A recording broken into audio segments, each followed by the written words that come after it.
Hello. Oh, hello. Happy early Easter, yes. Happy early Easter. Happy Egg Day, everyone. Do you want your eggs? I've inked the shit out of them. I hope you all like these weird fucking eggs I've left all over the place. I don't get Easter a lot. I get it as a Catholic holiday. I don't understand it with the rabbit. The rabbit bit confuses me.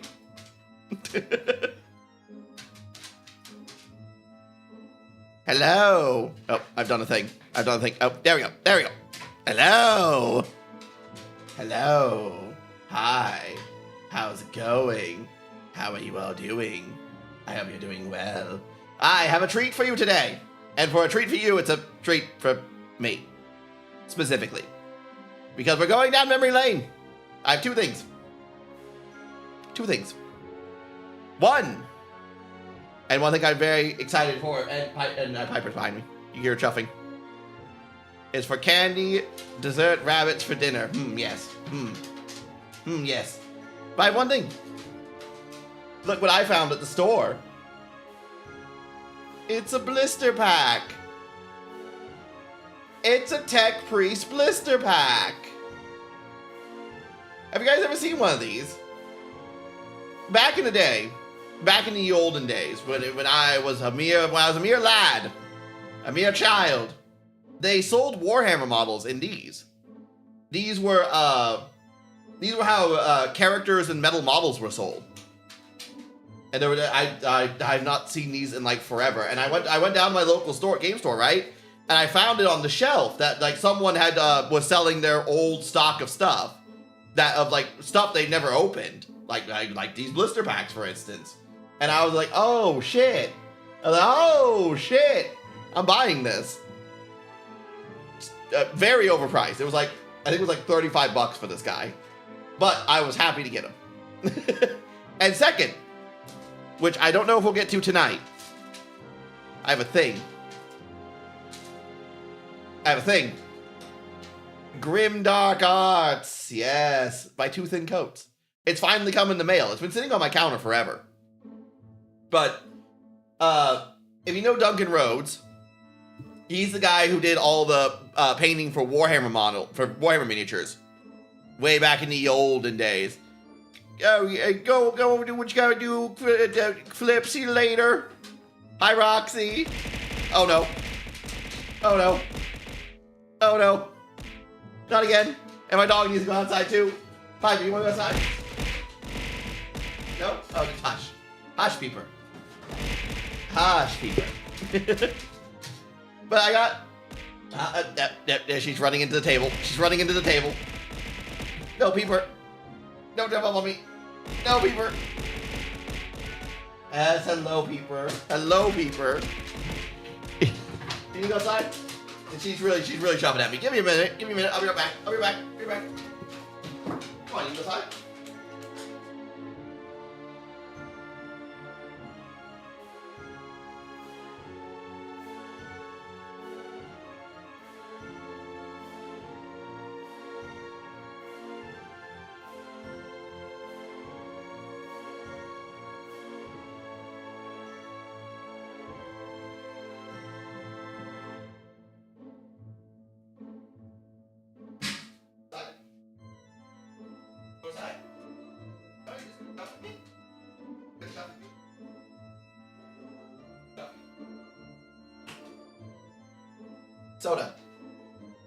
Soda. But anyway, I'm back. So, as I was saying, before I was so rudely interrupted by Piper, so what I have here are called Grimdark paints. So Duncan Rhodes used to do all the painting for Games Workshop back in the day. He was the guy who popularized the phrase "two thin coats." For if you know anything about wargaming and painting miniatures, and how a lot of people say use thin coats, he was the one who popularized that. He was the one who popularized that motto. I think it was always a thing, But he was the one who popularized, who basically had the phrase two thin coats, which is why all of his stuff has his new paint company is called Two Thin Coats. And so I've had quite plenty of his paints for a little while. I've had the his regular line of paints, but he made what he calls a grim dark line of paints. The dark art set, he calls it. Flipping me off, are you? I see how it is. I see how it is, but it's true. It's true. He made a thing. Look. Things. So I bought it I kickstarted in the olden days. Back I think it was, oh god, it was like half a year ago. I pre-ordered this on the Kickstarter for the Grimdark paints, and a couple 2 or 3 weeks ago, this stuff finally arrived, and I was like, man, I really want to paint something with this. I really kind of want to paint something with this set, and we'll take a look at this stuff later once I get to a model point with a model. But today, we're gonna focus on this guy. We're gonna assemble this guy. We're going to prime him. We're gonna prime him. We're gonna prime him. I keep moving out of my camera's line of sight. I keep moving out of my phone camera's line of sight so my model keeps freezing. It's always the trials getting it set right on this table. But we're going to assemble this guy. We're going to assemble this guy. We're going to prime him in the olden ways. And then we're going to, I'm going to start the music. Yes. Yes. Yes. Yes. Yes. But we're going to prime him in the olden ways. As I learned recently, back in 4th edition Warhammer, we'll say. 3rd or 4th edition Warhammer. Oh no. I saw the command! I saw the command! Ah!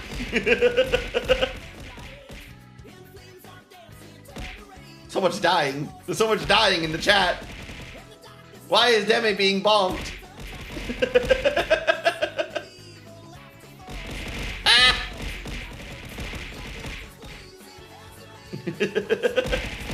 Hi, Zora.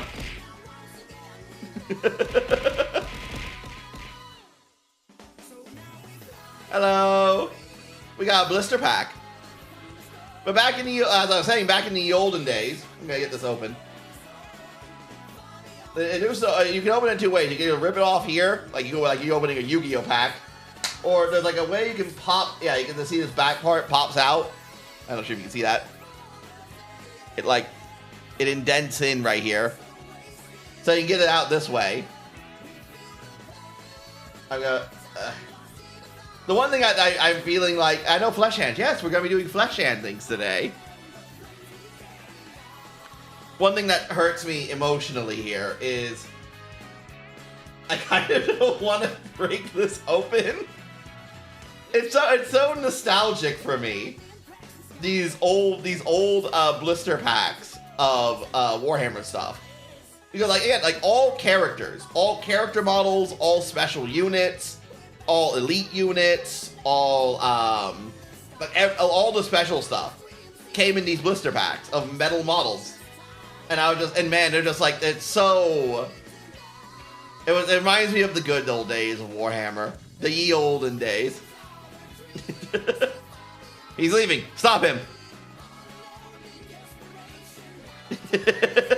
Stop him. Grab him. He can't leave. But I gotta open it. Gotta be done.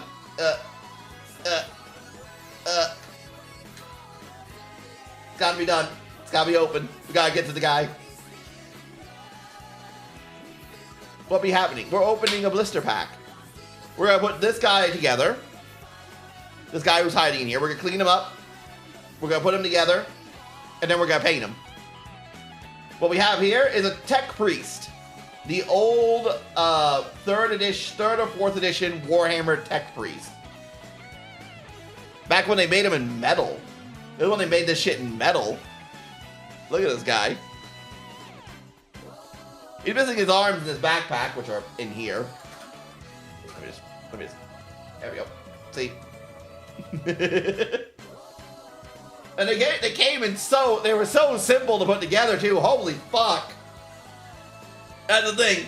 And it's blowing my fucking mind right now that I remember how simple you guys look. Look, these fucking 4 pieces. He's fucking, look at this. Look at this. 4 pieces.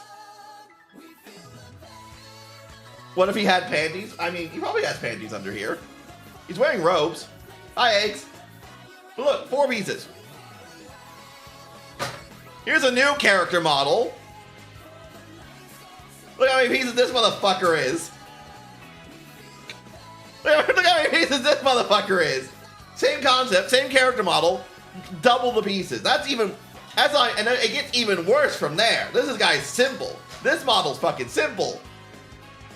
This guy, in comparison to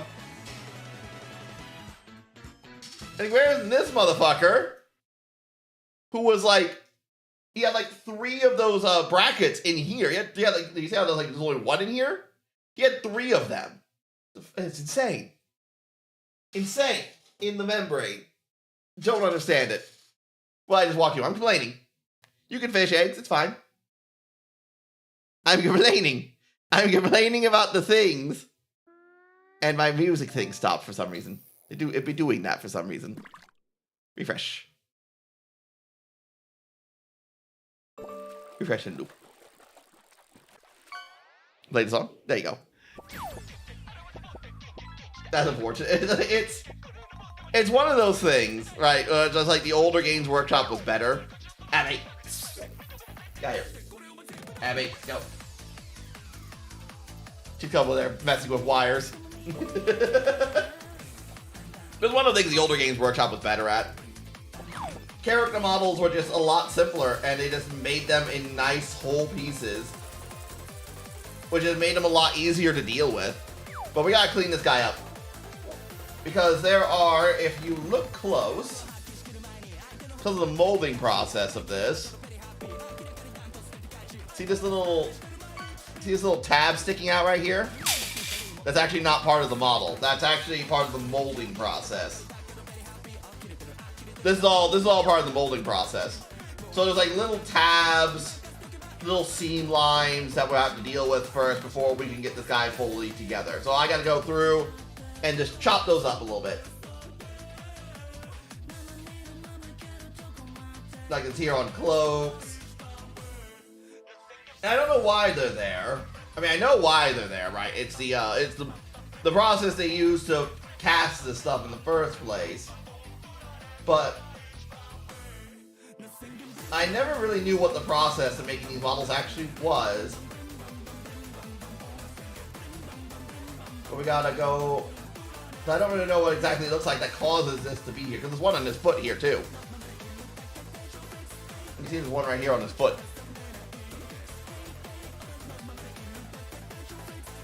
Gotta shave that off.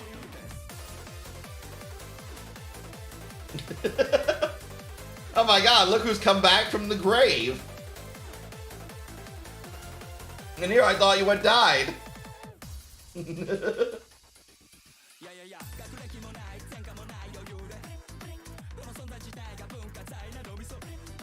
Sort of did. Yeah, a little bit.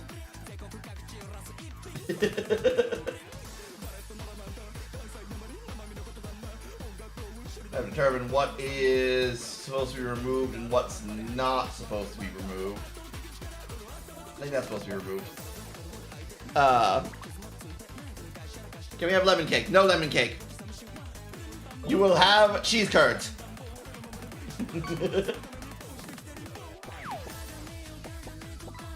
But,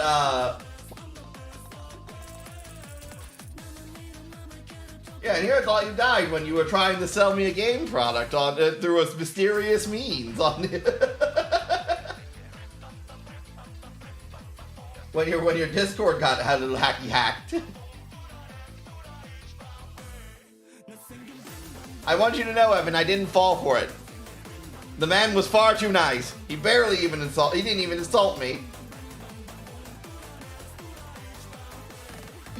He didn't even insult me. It was weird. He was being nice. Ugh. Ugh. Disgusting. If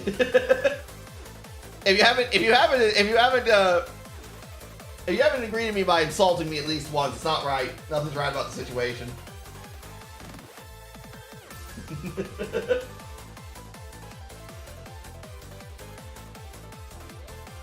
Now, is that all on this body?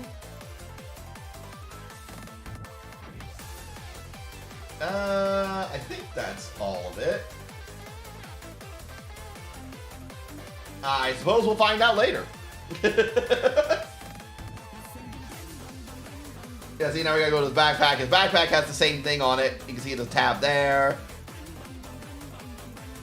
There's a tab here.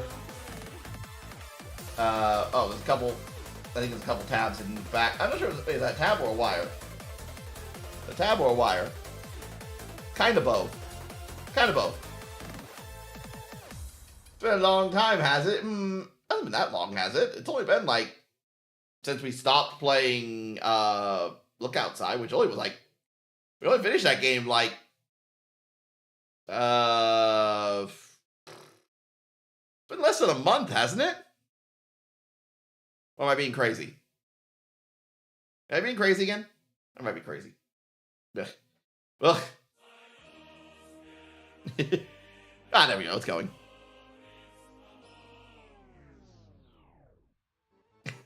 Crooked with all the tabs, LSD. Don't worry about my tabs. My tabs are all I need. Don't you judge me in my tabs. Abby, what are you doing? Hold on, the cat's doing something. I was like a month ago. It's only been a month. It's only been a month. Abby. Yes. Help with me. Come hither, cat. Come hither. Out you go. Out you go. She's just grabbing all the cords all over the table, shaking the whole thing.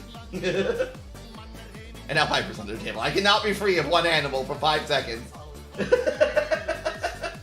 I cannot escape my animals.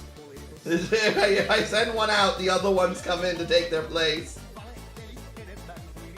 Now I just need to figure out how to get this out. Me next, me next, me next. Be banished!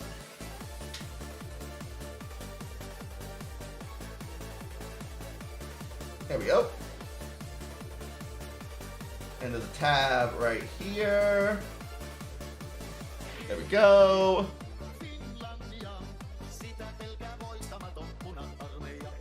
I think we got them all. Oh wait, no, there's one right there. No, wait, there's one right there. One right there. Snip. There we go. And snip that right off right there.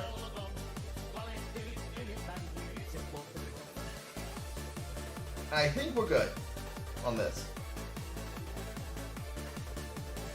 Yes. Yes. I believe thou hast noticed my comment on my why banning me from the server from thy server. You said to. Didn't you? Didn't you send me a DM that you got hacked?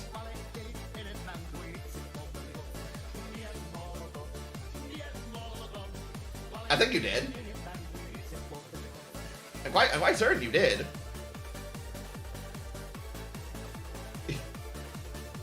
Oh, I didn't mean to comment.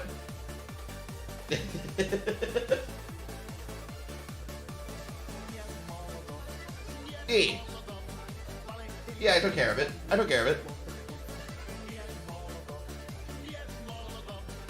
And we just pop this off. This also got a bunch of bits on it.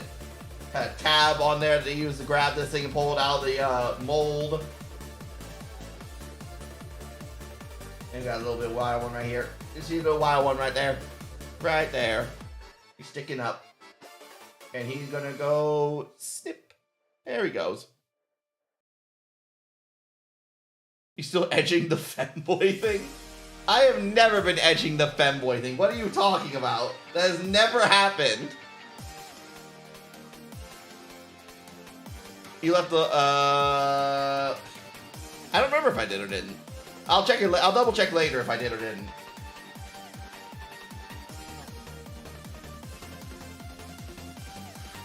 And then we gotta take that. We gotta take that.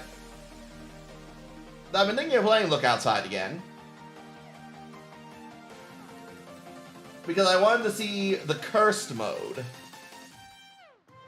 You don't recall all the femboy accusations? You mean the lies and slander? Yes, I recall your lies and your deceptions. I recall all of those lies.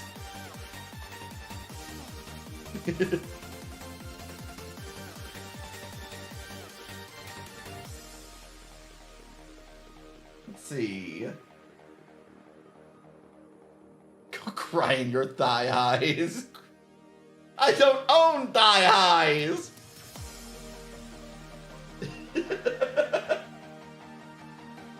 I don't work in IT. I don't own thigh highs, man.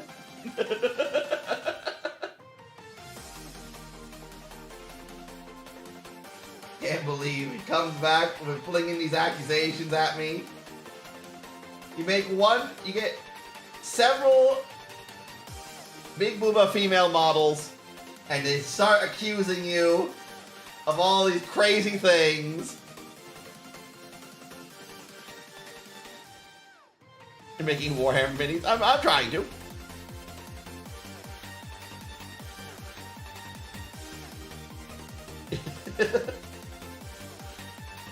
I might. I'm not sure. Look outside, info man.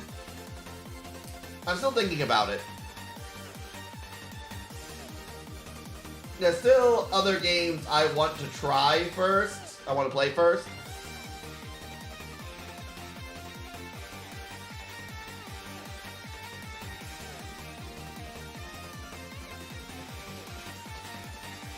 And we'll get around to it eventually. One of these days we'll get back around to it. And we gotta clip that off. There we go.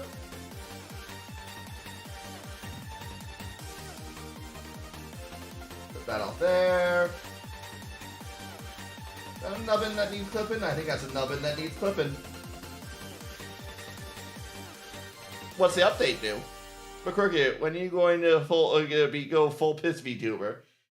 I don't do piss tubing. That's Ellie. You know that's Ellie. That's Ellie's job, and Ellie's field of expertise. But am I? Why would you think I would want to go steal that from Ellie, huh? Okay, so I think we are good. I think this needs to be straightened out a little bit.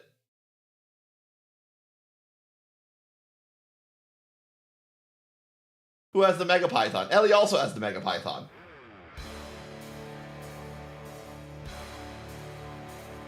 Ellie has both the Mega Python and the piss to back it up. Come on, man, can't have both. Well, that's her brand. Take it up with her. Now, let's see where stuff goes.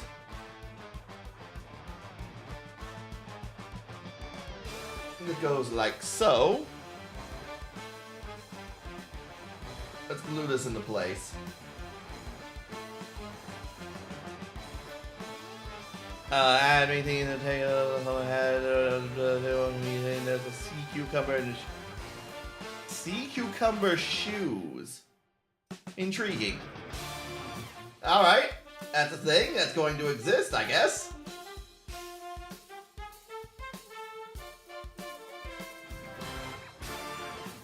Oh, news in the Warhammer world, by the way.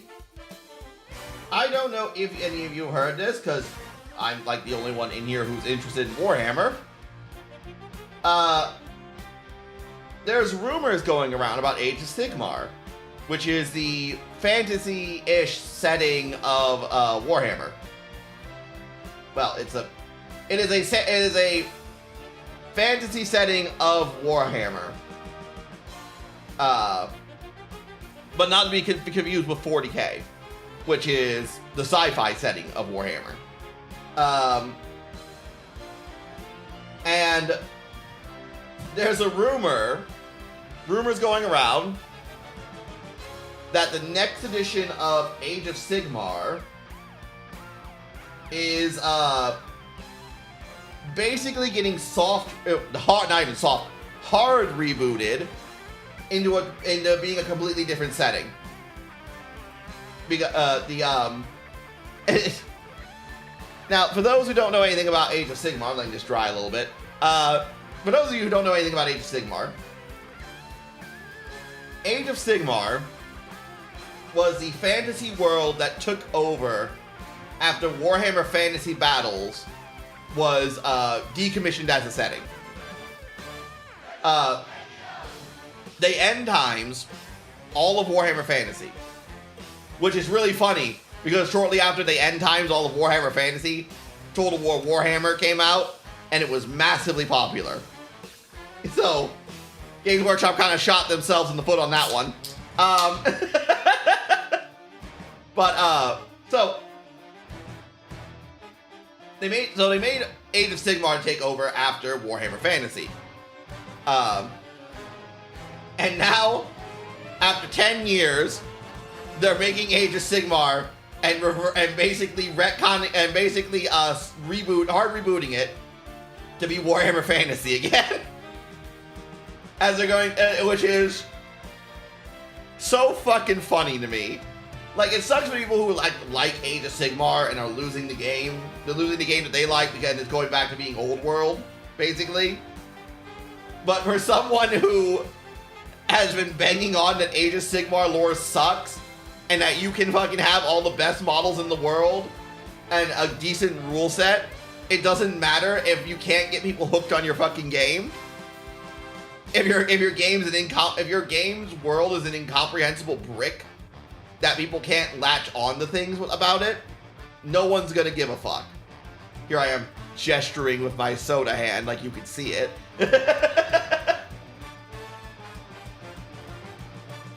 And if that's true, right, because pinch of salt, all rumors, none of this is legitimate, as far as we know yet. If it turns out to be true, though, that would be so fucking funny to me. as someone who I would feel a massive sense of vindication. Let's just say it like that. I'd feel very vindicated in my beliefs and my opinions and go, I was right. I was right. Y'all fucking doubted me. I've been told for years Age of Sigmar is a super popular game and is doing really well. And I'm just like, I don't believe that for a second because I barely see anyone playing it. And I'm just like, oh man. That would be so funny. Even though I feel for the Warhammer players, I'm just like, man, low-key kind of praying it's true.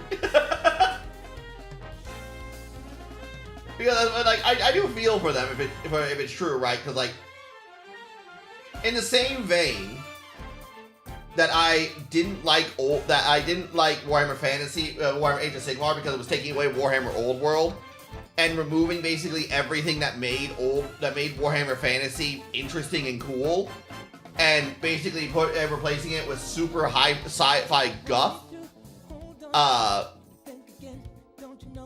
That now it's just kind of doing the same thing but in reverse, and it's just kind of removing all the things that they like about Warhammer Fantasy Battle, about Age of Sigmar, and changing it back to Warhammer Fantasy to appeal to a different audience.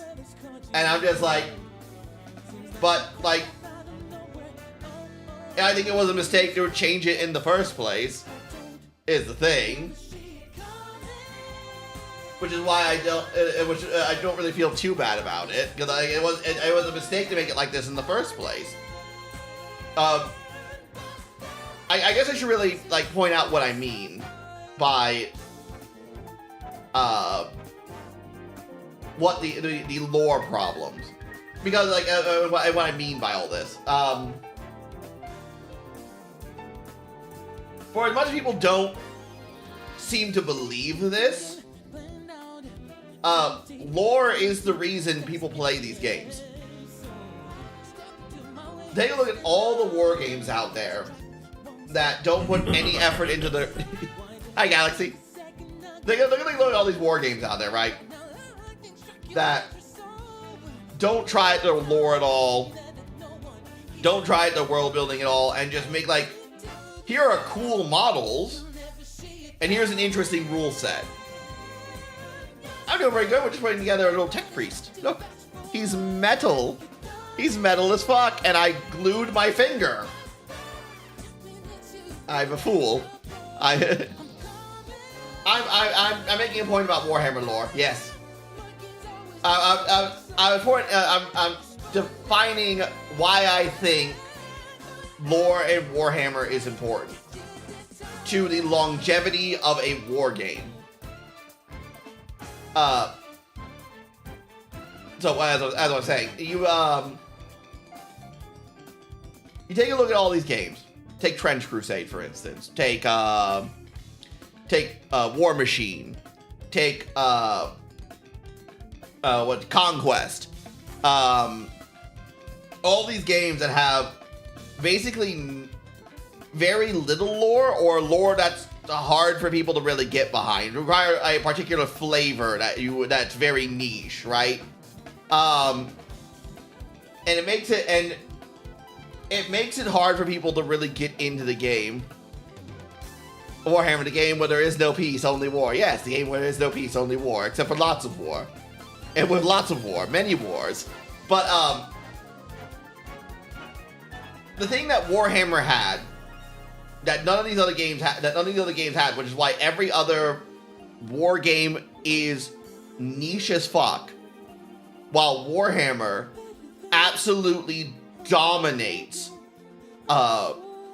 tabletop spaces. It's not only tabletop spaces, but pop culture spaces as well, is because Warhammer's lore is very unique. I guess I would say it's very striking. It's very visually identifiable. That makes people want to know more about the setting and what's going on. How to phrase this properly? Take I guess we should use it like you look at War Machine's models, for instance. And War Machine's models are cool looking, but they all kind of look kind of samey. They all kind of look very similar to each other. Like when you look at them up close, like, oh yeah, they don't look anything different to each other at all. But like when you look at them from a layman's perspective, they're all kind of samey. As opposed to Warhammer, where even a Chaos Space Marine and a Space Marine look drastically different from each other. And it makes, it speaks like a kind of, I guess, a visual language, I guess would be the way to put it, that conveys certain things to the audience, that gives them an idea of the setting without them having to actually learn any lore. A Space Marine and what a Space Marine does is apparent from the word go.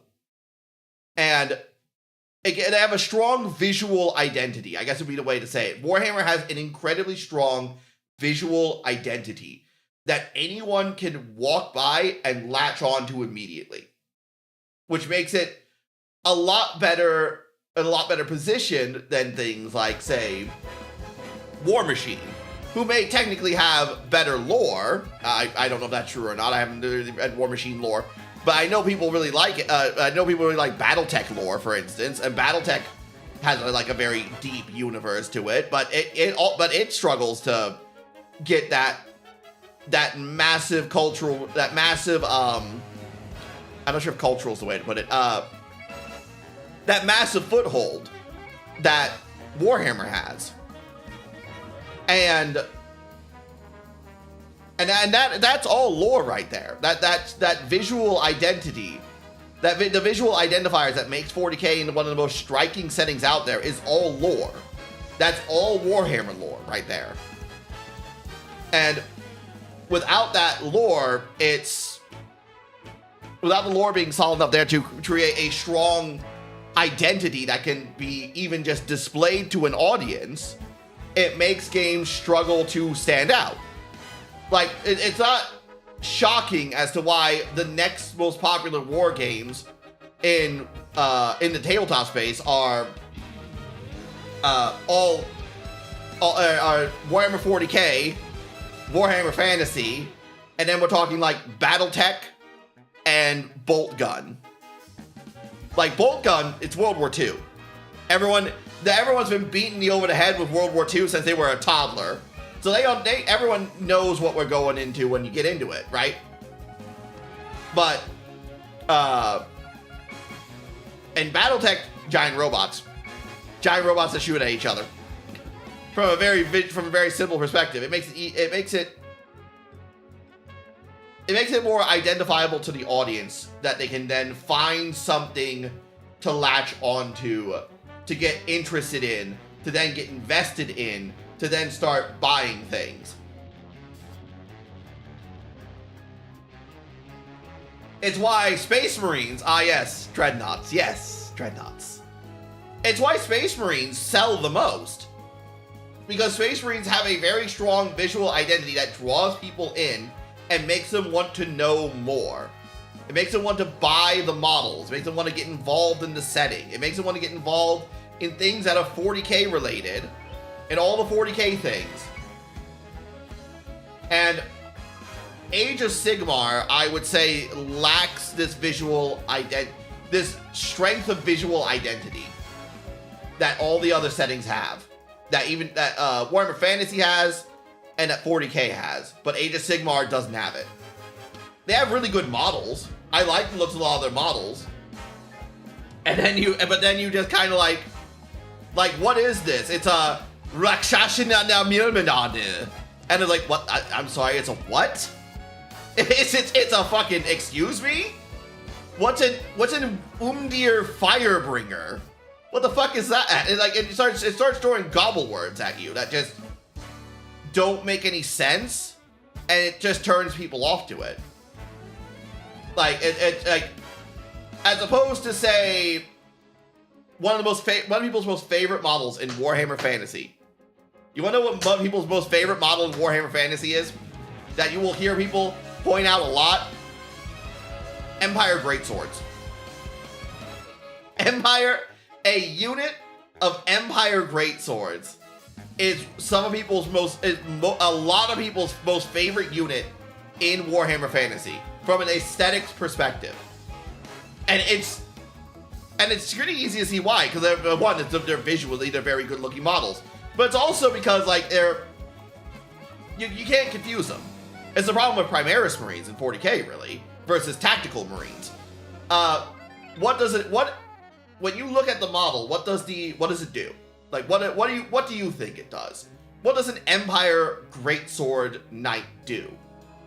Well, it's a swordsman with a really big sword, and he hits people with it. There. Easy. Very simple. It's very simple, very identifiable, very, people can get on board with what the fuck's going on here immediately. No guff, no muss, no guff, no fuss, no wheeling nuts. And same thing with Tactical Marines. What is a Space Marine? What is this squad? It's a Space Marine Tactical Squad. The basic box of Space Marine Tactical Squads. And you don't really need to... And you don't really need a lot more than that to start getting invested. Because it's simple enough to understand. It conveys the idea of what is going on in this without having to really be super invested yet at this point. This is at you're just looking at the boxes sort of phase. As opposed to Age of Sigmar, which doesn't doesn't really have this because all of Age of Sigmar stuff is so heavily over fantasized, over infantilized, not fantasy-icized. My words are fluffing all over the place. Like it's so heavily fantasy that it's hard to really wrap your head around. It's hard to really grasp. I mean, just like, what the fuck is this thing even supposed to do? Let me show you a visual example. A visual example! While I distract myself from ever finishing this model. But let's take Age of Sigmar. Let's go to orders. Let's go to Cities of Sigmar. The Cities of Sigmar is the most basic faction in Age of Sigmar. And they're saying this is basic. Let's see. Need. Is it? Yes. Oh no, it's not showing the same page right. Bastard. Alright, you're not right. Let me do that. Let me do this. There we go. The cookies are still in the way. Fuck! Fine. We'll just share this screen. We'll just share this screen. Window capture. Here. Alright. So this is the most basic faction in Warhammer Fantasy. And just pointing out how even their most basic infantry have a lot of visual clutter, a lot of visual design to them that kind of dilutes what exactly this is supposed to be about. Like, what the fuck is this? What the fuck is this? It's a man with a post with a smaller man? It's a smaller man up there with a gun. Wait. Look at that. There's a big man with a smaller man with a gun. It's just tons of visual clutter that dilutes the identity of what these guys are supposed to be and what the faction identity is supposed to be. And even though you can't articulate why this is an issue, you can see it. You can see the problem that make it quite distinct from, say, again, let's go back to, where are they? Yeah, here we are. Empire Greatswords. God, these prices. God, these prices. Here we are. Empire Greatswords. Which, very simple. Plate armor. Very simple. Look at this guy. Look at this man. Look at this beautiful man. Very simple. Plate armor. Little funny little hat. Poofy shoulders. And a greatsword. That's it. That's all he's got. That's all he's got. And you know you visually understand immediately what the faction's about. Like what the, that they're normal humans with medieval style weaponry. With medieval weaponry. Which makes it, again, just a stronger visual identity than Age of Sigmar. And I know I'm just like I'm very just a bunch of just going around and around the same point. But I'm not sure how else to say it. So if Age of Sigmar is being hard rebooted back into this setting, I have to say I'm just not surprised. I'm not surprised in the slightest. Also, I forgot to get water so I could actually paint this guy. Let me be right back. Because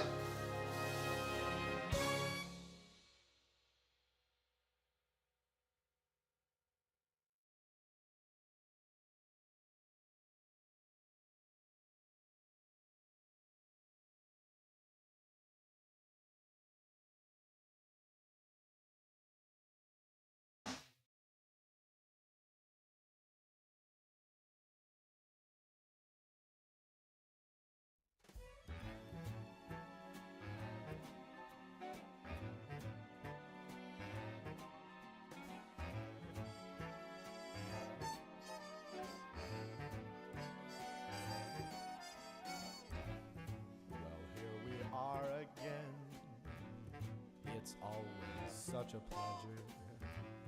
Remember when you tried to Yes, here we go. Water. Alright. how we laughed and laughed, So, except let's paint this guy in the old method. In the ye olden method. circumstances I've been shockingly Hmm. You want your freedom, take it. Now, what Warhammer lore shall we discuss? I guess we could talk about who this guy is. But now I only want It's Tech Priest. This is a Tech Priest Engine Seer. They were the, a lot like you. this is the old model for the Tech Priest Engine Seer back in, Now little kid, the olden days of Warhammer. We're talking about, like, get my room. One day it was like, I'm not sure if this guy's introduced in 3rd or 4th edition. I think 3.5 edition was when this guy was introduced.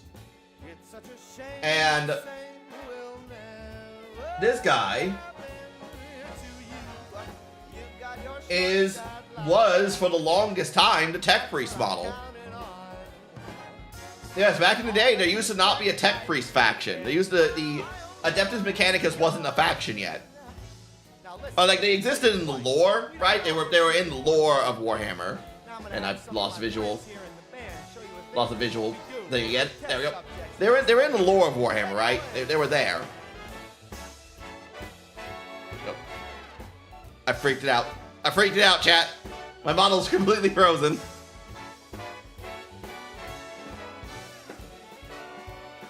Hello? Wake up, phone. Wake up. Uh-oh, what did I do? What did I do? I broke it.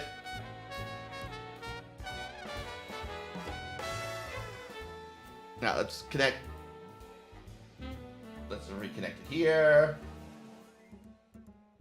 Goodbye, my Da, da, da, da, da, da. Oh, did you think I meant Fix, you? fix, That fix. would be funny Fix. if it weren't so sad. Well, you have been replaying. Nope, wait. Oh, nope, now it's not connecting. Uh-oh. Now I really broke it. Now I really broke it. Maybe I'll start feeling so bad. Go make some new disaster. That's what I'm counting on. You're someone else's problem. Now I only want Okay, what'd I do? Now I only want you gone. Now I Yeah, we'll just, do you. that. Do bam, bam, bam, bam, bam. Right? Right. Done. There we go. Are we good? Have we reconnected? Have we reconvened? Yes? Ah, there we go. Okay, I broke it for a second. What was I saying?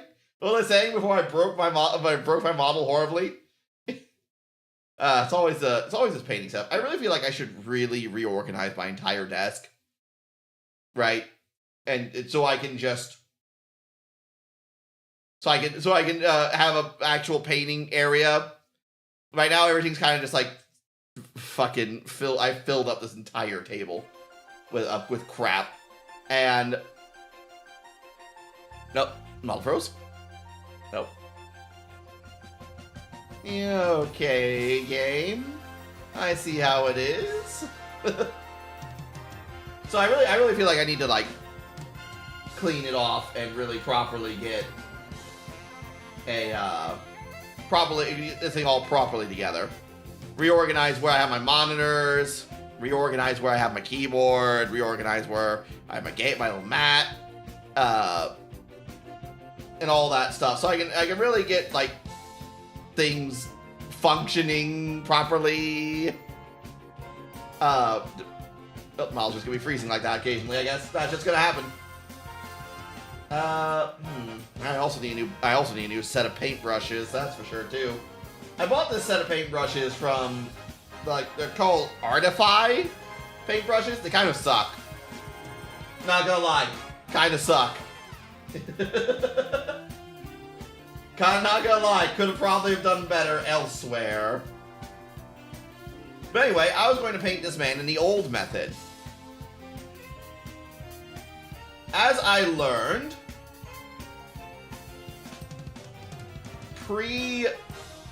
like 5th edition Warhammer, if you bought a guide to painting Warhammer miniatures from Games Workshop, it actually did not tell you to use a paint primer.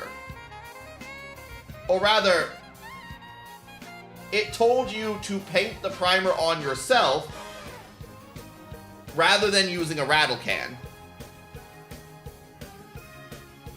Right? So I'm like, that's interesting. I haven't heard. Because again, when I started painting models, I was around the 3rd and 4th edition, but I didn't really try to take painting models seriously until much later. I was always one of those guys who walked around with gray models, man. But I've always, like, when I started getting into painting Warhammer models properly, they always said everyone was always on, use primers, use rattle cans, use all that stuff. And it was kind of weird, and so it's kind of weird to go back over the old books, and the old books say, no, just paint the model, like, in 6 layers. Like 6 to 8 layers of a base color, and that's your primer. And like, oh, okay.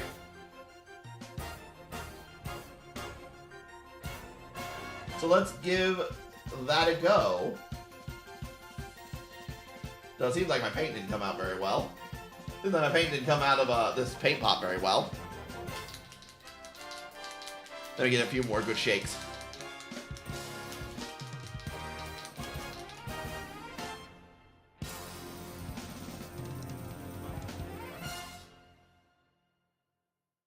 There we go.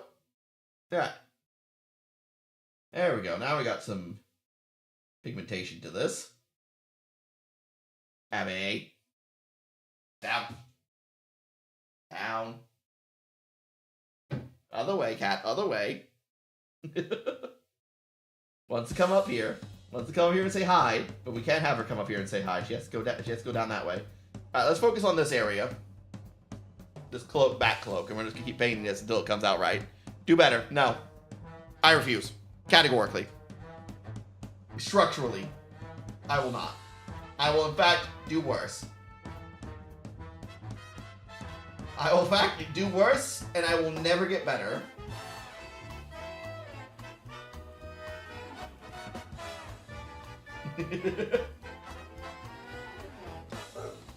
It's so weird. It feels weird to paint a metal model without any primer, without like a rattle can primer, after all this time, you know? Just kind of odd. It's an odd feeling. But we're gonna do it as the guide says to do it. As the old Warhammer guide said to do it. Nice thin coats. And we're just going to apply it one little bit at a time. And I'm just going to let that dry so I can just apply another layer over it. I'm going to reconnect this. Gonna reconnect this because it seems like whatever port number it kicked me off to when I turned off the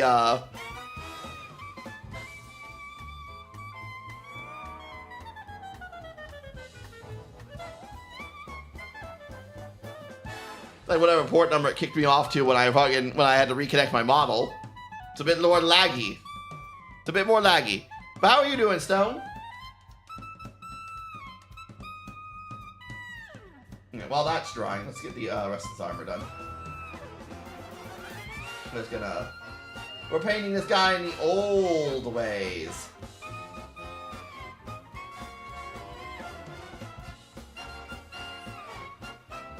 Stipple. The old ways. The old model being painted in the old ways.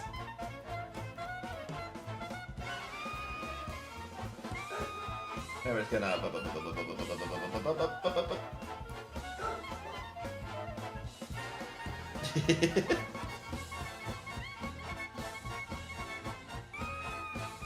Ooh, my stomach. My stomach go argle argle.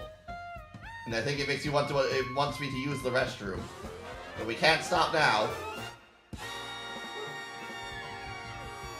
We cannot stop now. We must keep going.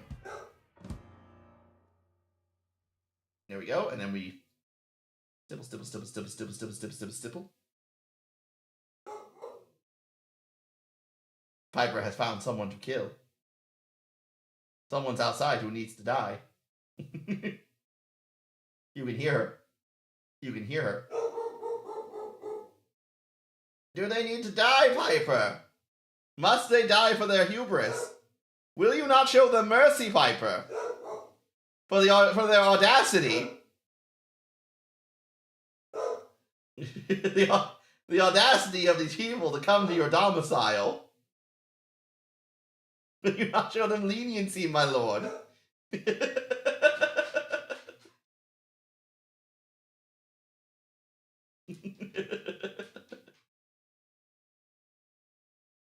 Oh, what a silly doggo. What a silly pupper.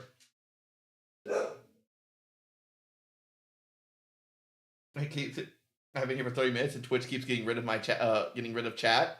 Is it getting rid of chat? Are things not popping up that should be? Because it seems like you're popping up.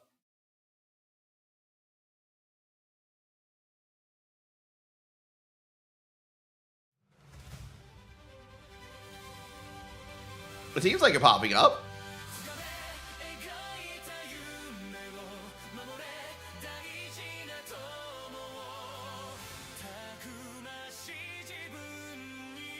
Now we just gotta get this guy all base colored.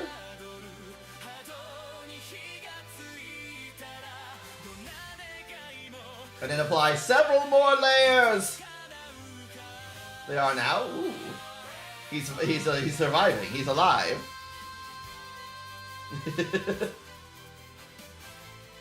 What did you say before, Stone? What slurs were you hiding in my chat before, Stone? You were yelling about Black Snape again, weren't you, Stone?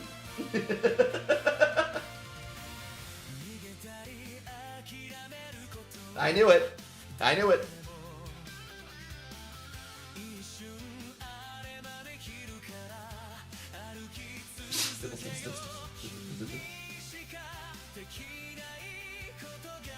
But yeah, it's kind of funny to read that back in the day, they didn't actually prime these models. Or they didn't rattle can prime them like we do, like it's done ubiquitously today. Absolutely. Good man.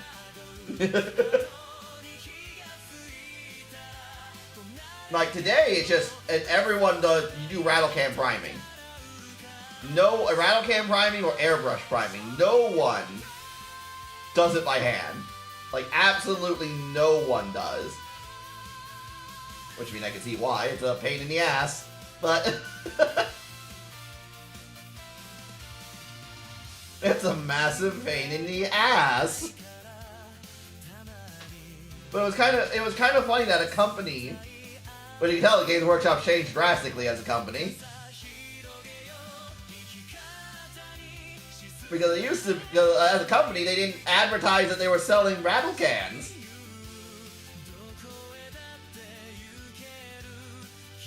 I was saying this comment has been removed for slurs. Damn, Stone. Damn. Crazy. Crazy. He hates Black Snake that much. He can't contain himself.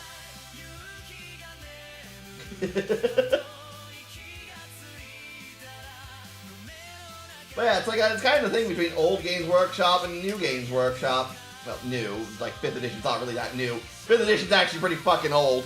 But the only question is why. Same reason any race swap happens in any show and medium. Like, why do you think Tech Jacket is a woman now in the Invincible show? Despite the fact that the character is a man in the comic, and even got his own spin-off comic. But now in the Amazon adaptation of Invincible, it's a woman now.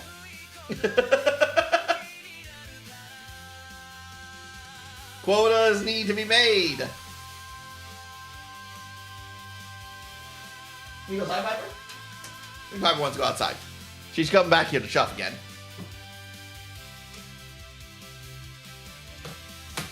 You go outside?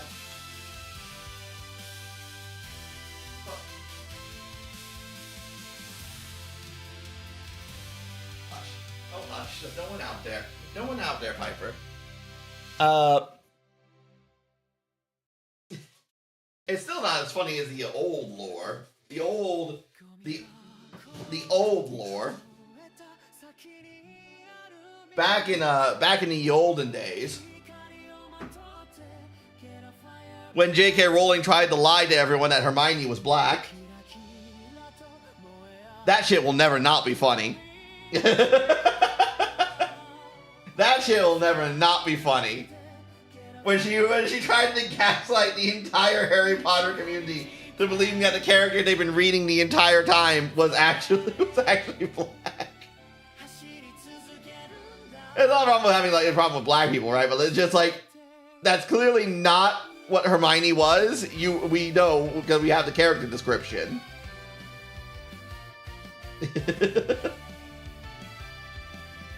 Or like how they made Keys from the Family Black in the Halo TV show, but had no Sergeant Johnson. No, they wouldn't race swap someone who's already a minority. That's not how it works. They just won't include them in the show.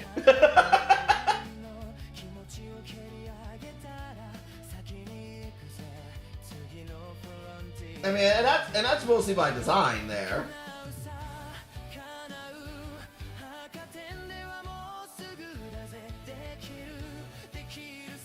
It's why they haven't contrived Cisco into being back in the Star Trek show.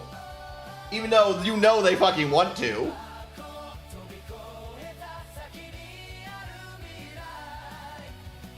Even though they could bullshit contrive Cisco, despite the fact that he is with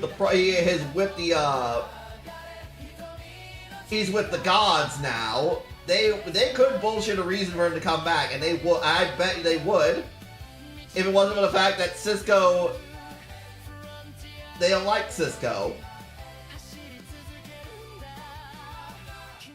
Because Cisco's been the character who's poked holes in basically everything they do. Everything Kurtzman Star Trek does. But anyway. Yes, what you see, Stone. Have you considered that we're fighting oppression here? And the fact that you had a character before, the fact that you had a character who was a badass that people loved, it was a diverse character, it's just an inconvenient truth, isn't it? That's just inconvenient to the people who are coming by and saying, actually, this thing's always been problematic, so we need to change it.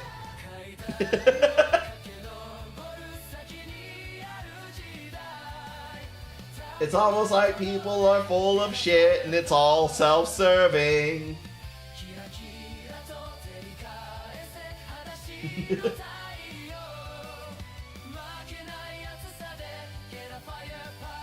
Like, why we don't... I need to wait for this to dry a little bit before I can add another layer. But it's like, why we don't have dwarves in we don't have short people playing in any roles because Peter Dinklage made it offensive to basically use dwarves in anything, except if he gets a role though. Then you go to him. You get him to play your dwarf character, your shorty, your stunty. It's almost as if he gaslight the entire studio into basically dropping dropping little people actors. Also that he is the only one he could get roles. Likewise, if you made a show and you were billing that show as addressing problematic stereotypes and blah da da da da, and then people pointed out the inconvenient truth, such as, say, when Michael Burnham was being a thing in Star Trek Discovery, and Star Trek Discovery was talking about how, Michael Burnham's like the first black senior officer we've ever had in Star Trek, and then people point out the inconvenient fact that not only does Captain Sisko exist, literally they point out like a bunch of other characters who exist in Star Trek who were all captains and black, and I don't like that. You're ruining a good story with the facts. So they conveniently, those characters don't show up. Note that despite the fact that many stories in the Kurtzman Star Trek universe directly involve Sisko, Captain Sisko, he has never once made an appearance. They didn't even recast him to have someone else come and play him. He just conveniently never shows up. Despite the fact that I don't think they give a shit that he's dead. For all intents and purposes. If it wasn't for the fact that Sisko was used as a cudgel to basically go, no, Michael Burnham, characters like Michael Burnham aren't special in Star Trek, and your cries of diversity fall on deaf ears, because Star Trek never had this problem, then these characters conveniently always get left out. They're always absent because they're cudgel, because they just basically just admitting that something that it's oh my god, I have pretty hands. Thank you, Celeste. I like my hands. They're very pretty. Hello, everyone. Welcome, Raiders. I should come closer. Yes, let me come closer so I can see you. Hello. It is good. My model sticks a little bit because the camera's a little far away from me, but it's all good. It is all good in the area. How are you, Celeste? This shout out didn't work. How dare! Let me be a proper streamer and fix that. We're painting this tech priest, and we're painting him in the old method. The oldie method from the 90s. From the early 2000s and 90s. We're priming him by hand, one step at a time.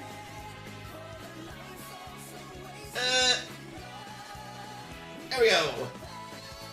One step at a time, one step at a time.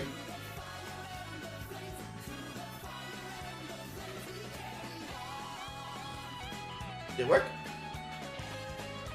Ah, yes, good, excellent. You were playing Dead by Daylight. How did that go, Celeste? Did you get camped?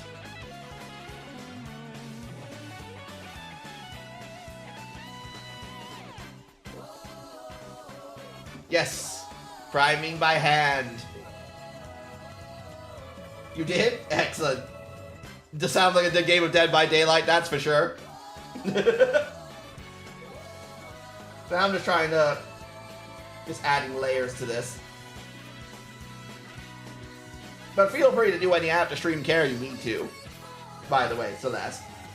If you gotta rest, you gotta eat, you gotta do your things. I'm just gonna be here applying multiple layers. And I keep getting sidetracked with different topics. But, because I keep trying to note that it's kind of, that the old method of painting Warhammer models, if you go read Games Workshop's own old Warhammer painting guides, priming models by hand was the recommended way of painting Warhammer models. it wasn't until I believe 5th edition came along that they actually said, that they actually started advertising that they sell rattle cans. And then the painting guide changed to use a primer rattle can for a smooth finish.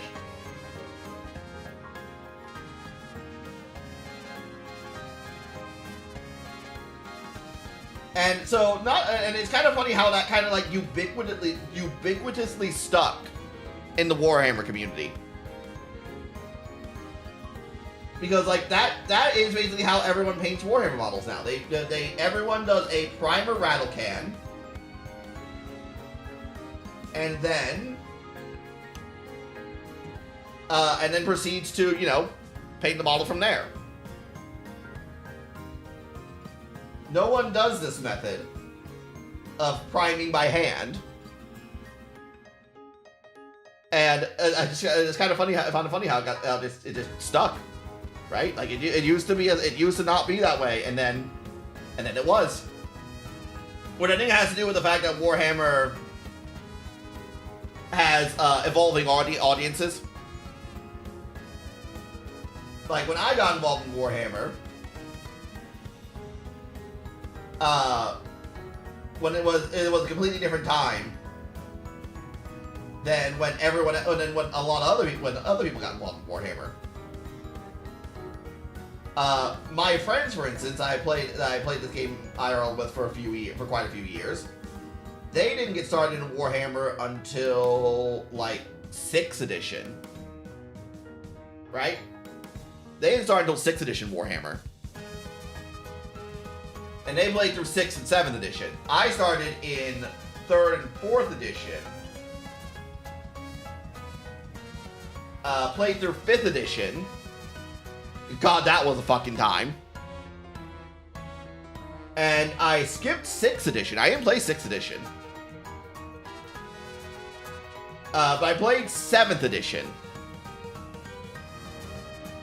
Which is where I met my Warhammer friends, was in 7th edition.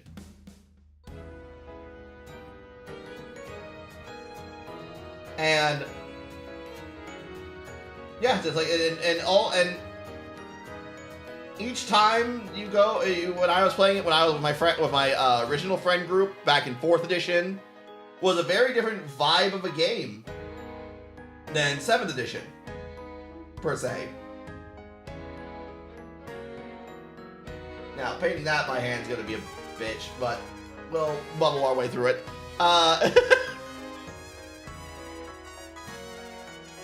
But yeah, it was a very different vibe back then. And just in 10th edition, 11th edition now, Warhammer has once again a very different vibe than what it used to.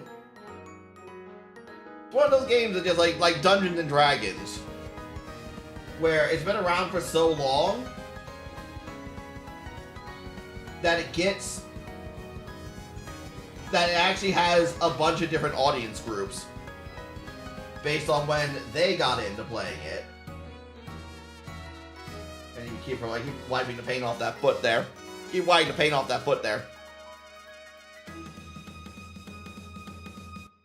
Though if you listen to me talk about the third edition of Warhammer, I bitch a lot about it. I've become a grobnar, if you will. I've become a grobnar where I complain about the new kids and their damn youngin' way of playing Warhammer. You fucking Zoomers, you fucked the game.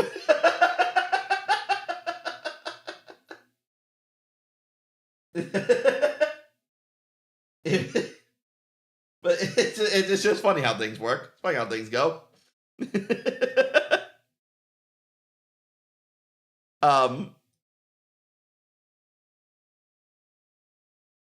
Sometimes I like to start the music right away, and sometimes it don't.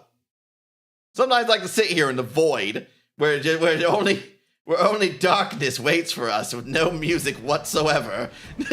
There it goes. Sometimes it likes to leave us here, listening to nothing. My ADHD brain cannot handle this. But, that is kind of legitimate, though. I do hate the new way Warhammer's played. But, new Warhammer edition is on the horizon. 11th edition, goddamn, 11th edition of Warhammer is coming out this summer.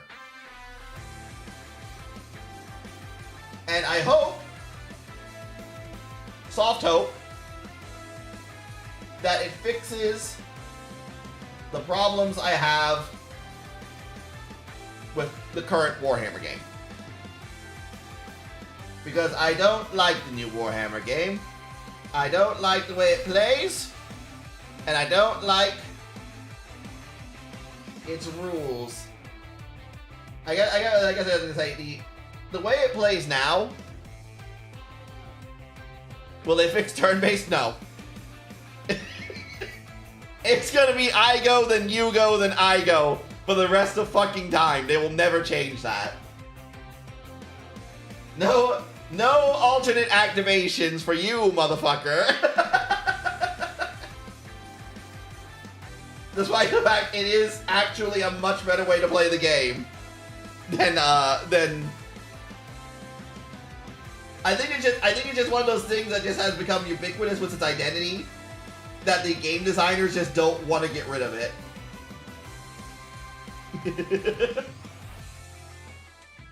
But they promise that 11th edition is going to be more narrative focused than 10th edition. I chuckled at that. I laughed a little. But I would prefer it if that were true. Because I did not like... One of the things I really hated about 10th edition was its massive focus on competitive play. I hated the focus of competitive play. Competitive play, I just don't think is good for Warhammer, and I don't think the casual audience cares about competitive play.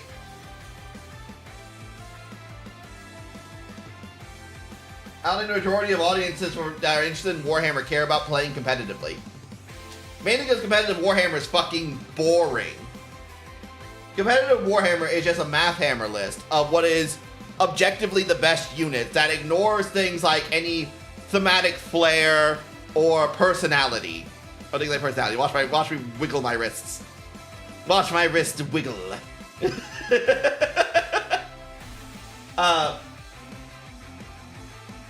For instance, bringing characters that in 10th edition as buffers is objectively better than bringing a fighty character who is going around challenging other characters to combat. Like, that is objectively the competitive way, the better way to play characters competitively is to buff units, buff strong units, to make them more durable and then send them in with those strong units. But not to have them fight directly. Because you don't want them to die. Or they're a character who's going to be very hard to kill no matter what. As opposed to, say, the way a lot of people prefer to play Warhammer. And I being one of those people. Bringing a character who I'm going to make him run at you and murder your character because one-on-one duels of characters is the thing that makes Warhammer Warhammer. The thematicness of... Uh-oh. Uh-oh, I think it globbed up in there. Uh-oh. Come on. Come on. Get it out there. Yeah! Spooch! What is it, Peeper? You go outside, Piper? I think now she wants to go outside. Now she does. What on? Go back.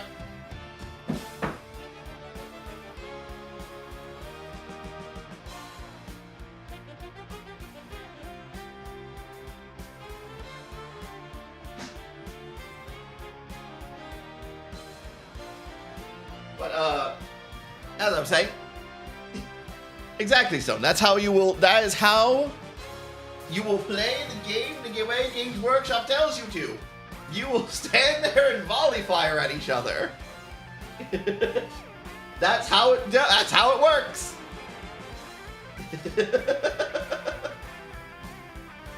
But yeah, but the competitive players will put their characters in the back so that the characters don't get sniped. But it also makes it impossible for any like thematic battles to happen. Like my warlord has with his chosen bodyguard squad has crashed into the captain of the Space Marine chapter and his honor guard, and they do epic battle where the Chaos Warlord is slew in epic combat while the Space Marine captain decapitates him with a fucking power sword, and it's just like that shit ain't fucking competitive at all. And my model freezes again. That shit ain't competitive at fucking all, but it's awesome as hell. That's that shit that gets splash art. That's the shit that all the Warhammer splash art's made of. Is just two larger than life characters fucking going at it.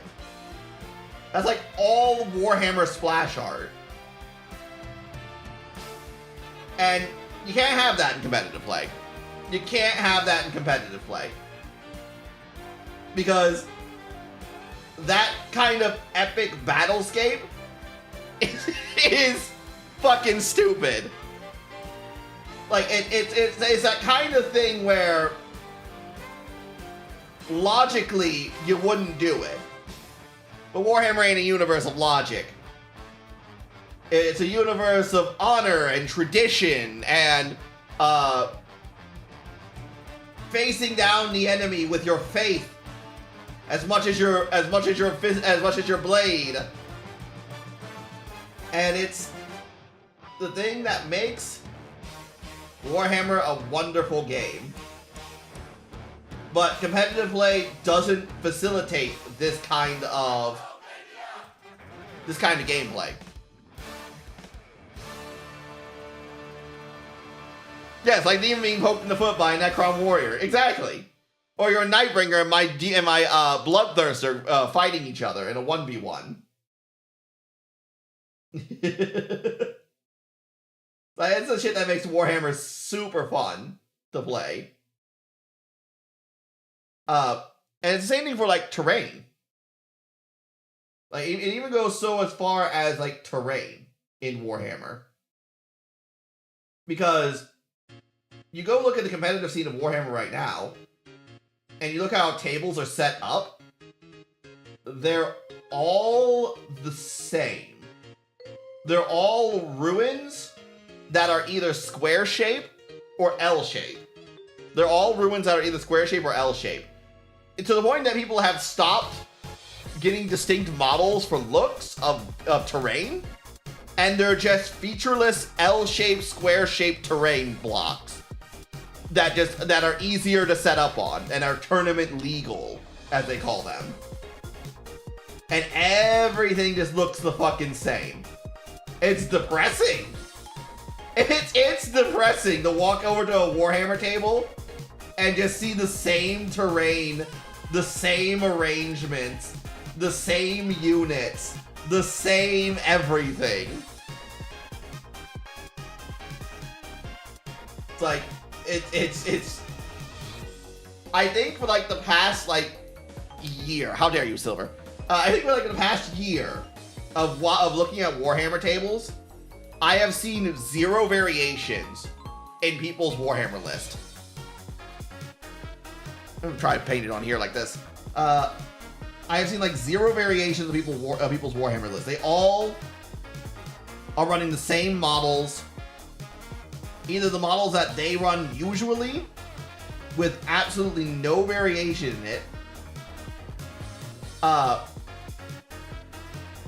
or they run very similar models to each other. Models that fulfill the same kind of role and do the same kind of thing, right?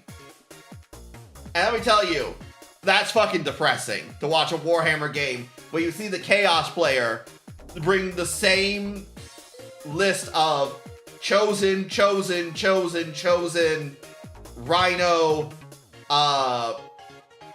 Demon Prince, and what was it? And some other bullshit. And to see that same list every fucking week. I know he ain't bringing it because he's like this is the these are just the models I really like. He's bringing it because they're the competitive options for Chaos. For Chaos Space Marines, Chosen Spam is the most competitive option available to them. Because Chosen are effective troops. Are effective troops with no limits.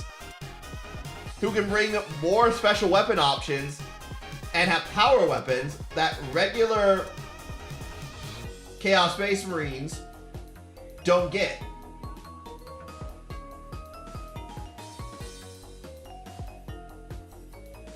I think this pulled up kind of wrong on this claw hand here, but oh well.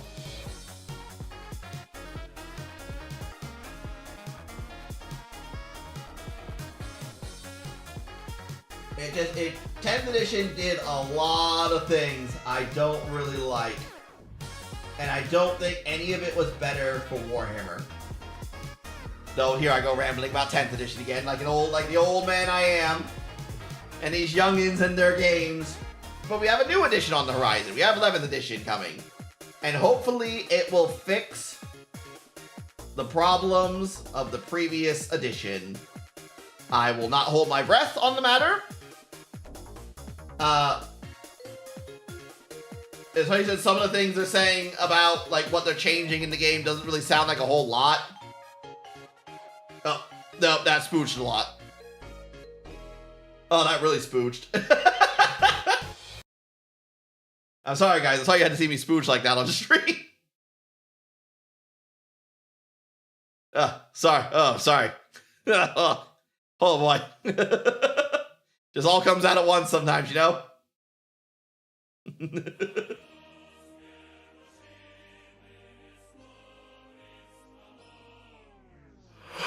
Oh. Hello, fam! I'm being raided.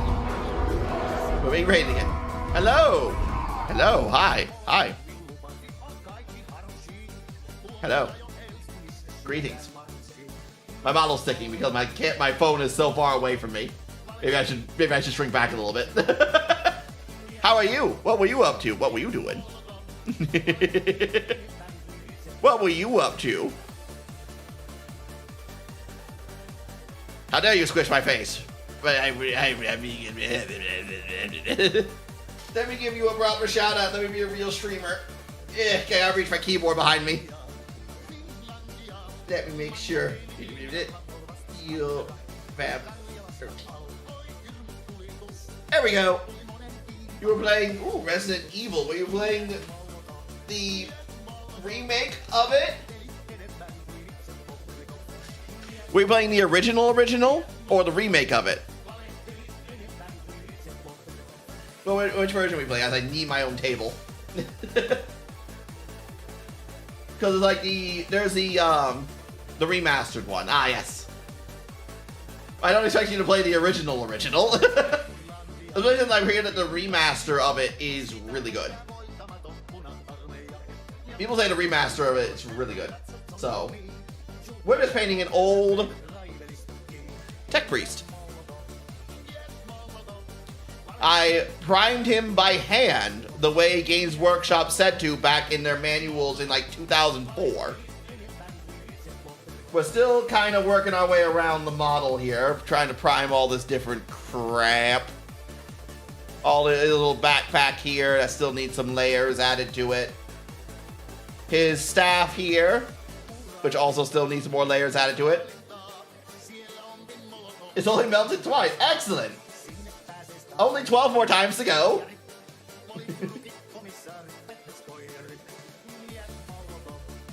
Let me add another layer to this. Curse my fingers being in the way. Curse my fat fingers.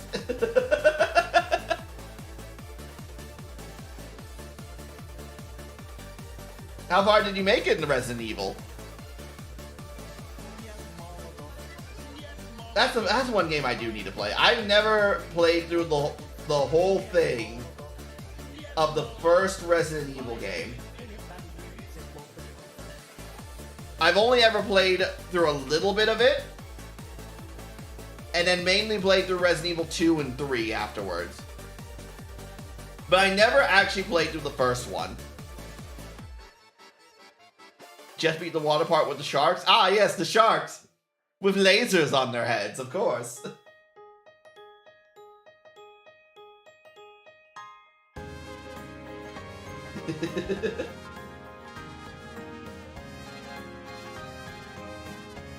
I don't know how Umbrella affords all that shit. Yeah, I get it, they're in control of a town, like, they're a massive, huge company, but you know how expensive sharks are? Like, sharks are super expensive, man. I don't know how the fuck they afford them. And the upkeep on them, oh god, you gotta feed them. I mean, I guess if you turn them into zombies, it's not, you don't really have to, like, feed them much, but, like... Can't you just be, like, normal evil and just make, like, a bomb that kills everyone? You'd think you'd start going through the investment report of this and going, God, zombie viruses are apparently really fucking expensive. You just go, man. Watch my hand wiggle. Watch my wiggle. Queen!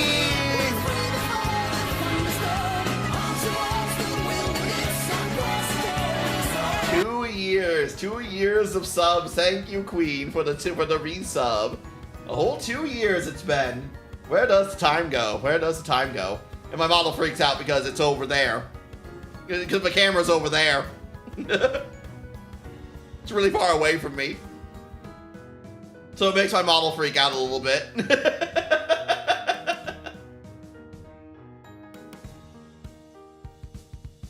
We were talking about Raccoon City. Never heard that remake of Through the Fireplace. I love that remix.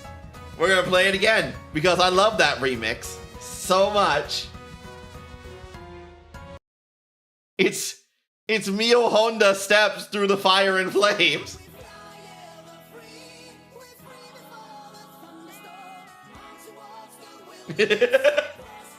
I love this version.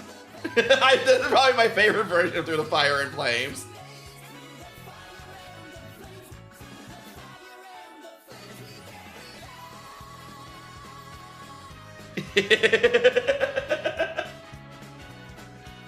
It's so good. It's so good. Oh, model froze. That still gotta dry a little bit. That guy's gotta dry a little bit.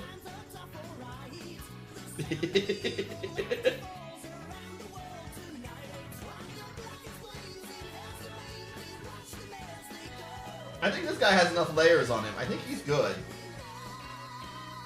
I don't think I'm missing anything on him. Let me give him a look over. Let me give him a look-sees.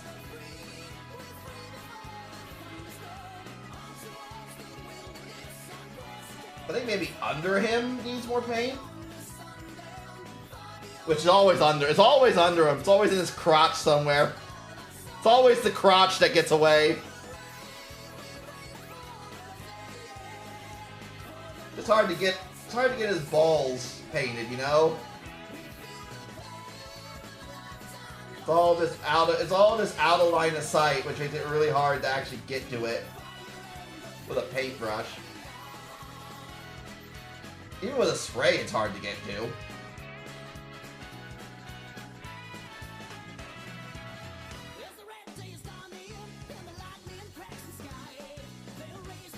I think I got it. I'm not gonna focus on too much on making sure that's... I'm not gonna focus on that too much. I mean, this on Guitar Hero, sorry, I cried the first time. Oh, God. Don't remind me of that. Don't remind me of that fucking thing. That was hard. Yeah, I remember all the YouTube compilations back in the day of people doing the stream that does 100% the whole time. Yeah, I watched people. I remember watching people back on YouTube back in the day who got the who did it like on whatever the insane mode for Guitar Hero 3 was for Through the Fire and Flames. Like, Jesus Christ. I still don't know how they did it. They're insane.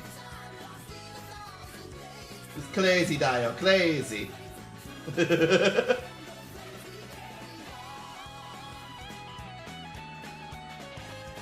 Was on controller, you cheater. Cheater! The controller's cheating!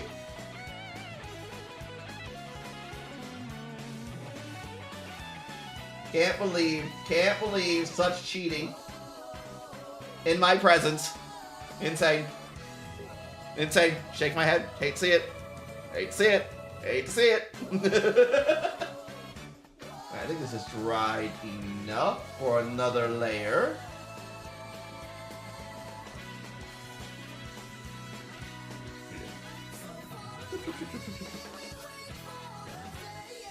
There we go. And put that over there to dry.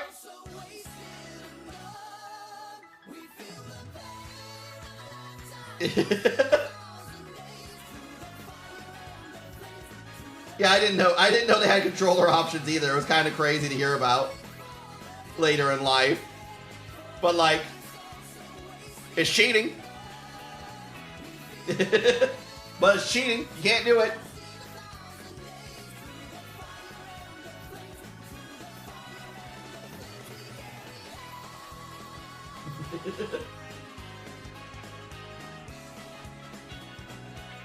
Can't be done.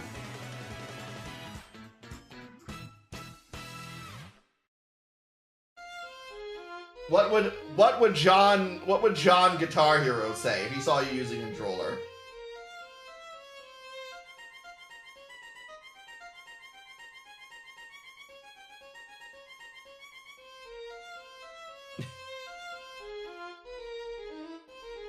Why do I have this in my Why do I have this in my list? It's an interesting choice on my part. He'd probably smash it. He would take your controller and throw it out the window.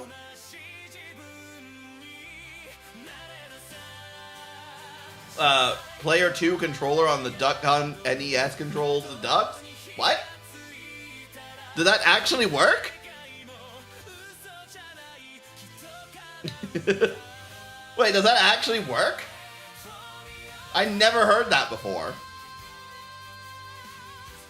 I've never heard that before. I didn't know that worked that way. It's crazy, crazy, Dio.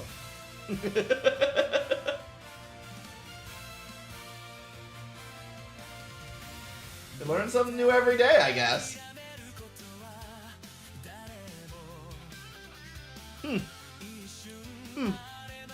I think this guy... Oh, we also have, I should mention, for people who weren't here for me in showing this. Let me set these guys over here for a little bit. We have new paints. They came in a box. Bit water on it. Look. It came in a box of grim dark paints. We're going to be using those to paint the model. We're going to be using these to paint this model once I get them primed.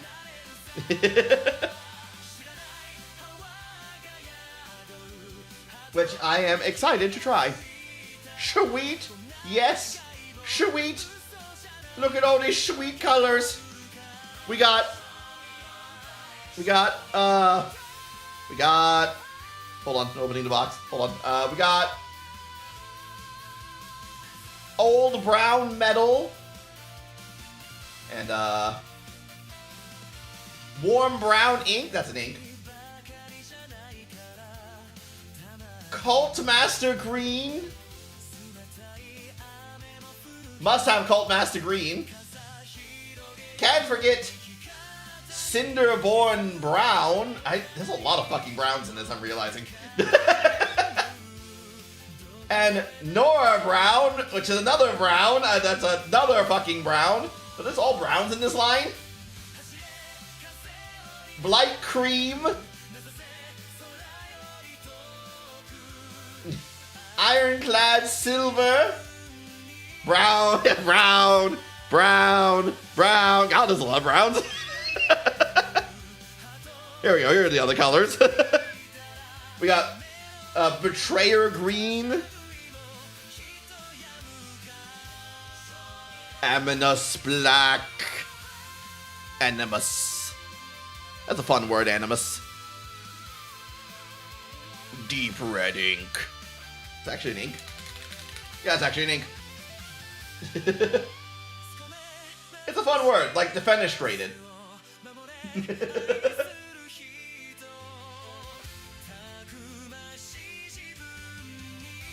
Defenestrated is a fun word too. I love that word. Ooh, we got Grindhouse Orange, which looks like another fucking brown to me, but alright. Like Cayenne Cobalamin? I don't know that word. Oh, let's see. What about the can I pull up Instagram here? Let me see. Instagram. Is I still signed in? Yes, I am. I need to go to search.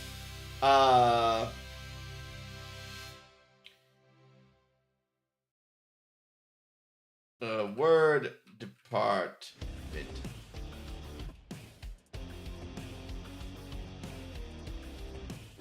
Let's see. Can I find that video? Here's the channel. Hold on.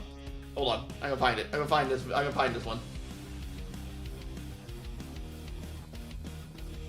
Where is it? Where is it? Where is it? Where is it? I'm on the right channel.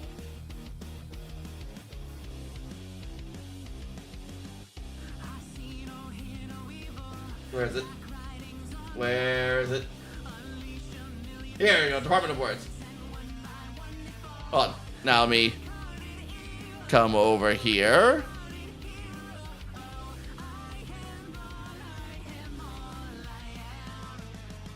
Let me turn off the droid camera for a second. There we go. Pause this. And then we'll unmute this. And we'll unmute this. This is what you made me think of. This is what you made me think of. Words. We need a word for people who struggle reading and writing long words. Dyslexia. What? Dyslexia. Right. How do you spell that? D-Y-S-L-E-X-I-A. It's just bullying at this point. That seems needlessly unfair, but okay. We also need a word for the speech condition that affects the letter S. Lisp. Oh, come on, man. You can't name the condition something they can't say. And finally, we need a word for the fear of long words. No, you wouldn't. Hi, I'm from the Department of Words. We need a word for... That's a real fucking word, by the way. What you just said, that's a real fucking word.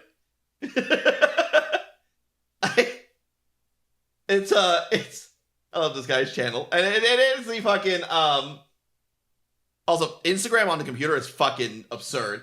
It really is bullying. When you really go through it, right? You really go through the words that they use for the phobias and things like this. And like that, it really is just bullying. It's what it is. Where's the other one? There's another one that he made. It was a second one. Where is it? Where is it? No, not that one. Not that one. Where are you? Where are you? I think that was the one I just did. Hi, I'm from the Department of Words. We need a word for was this the right people one? who struggle reading and writing long words. Words that go. Yeah, no, that's dyslexia. We're looking for the other one.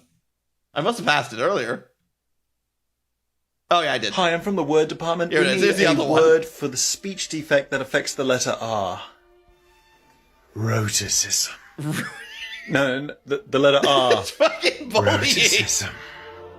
Okay. Roticism. We also need one for the letter L. Lull. The letter M. Stammer. The letter T. Stutter. See, I feel like they should be the other way around. Keep them as they are. Okay. We also need a word for a fear of palindromes. Hyperphobia. That's a palindrome, isn't it? It is actually a palindrome. Because chaos reigns. Hi, I'm from the word department. We need a word for the speech defect. It is a palindrome. If you don't know what a palindrome is, it's being able to spell the word the same way forward and backwards. It does feel like that. It does feel like roticism. It does feel like whoever fucking made the list of phobias for words or unable to say certain things just did it deliberately to fuck with people. It doesn't make any sense. Taco Cat, my name, Anna. Yeah, it's exactly the yeah.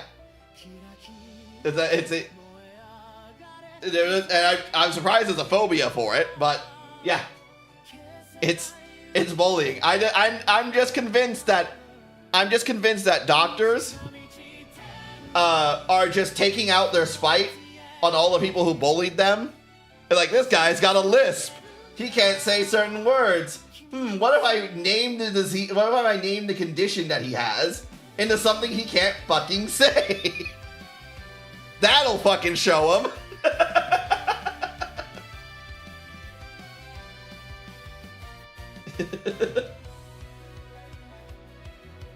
It's so fucking funny. It's so fucking funny to think about. I have no idea what crack pipe they were smoking when they did this, and it's insane that they did.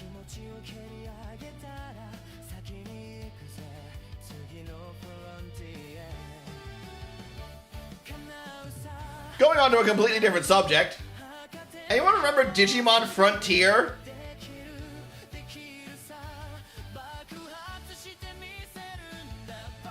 The one where they actually turned into Digimon? Anyone else remember the show?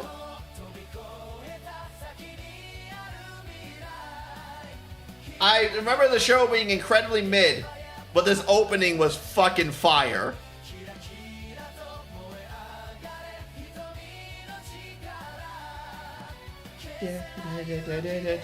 Get the firepower. This opening is so fucking good, and this is the orchestral cover of it. This isn't the original one, but it's so good, so good. Wasn't into Digimon much. Let me guess, you were a Pokemon kid, Queen. Let me guess, you were into the Pokemans.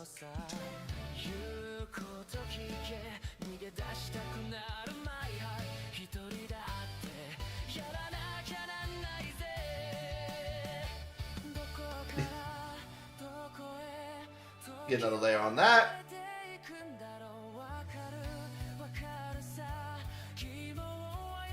You had a card shot right across the street. So what was your poison? Pokemon for the win? Pokemon kid. Not like me, the edgy kid playing Yu-Gi-Oh!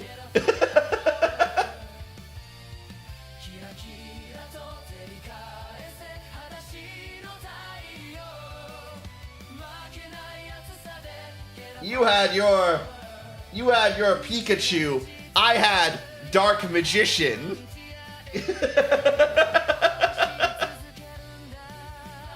I had Dark Magician use Dark Magic attack.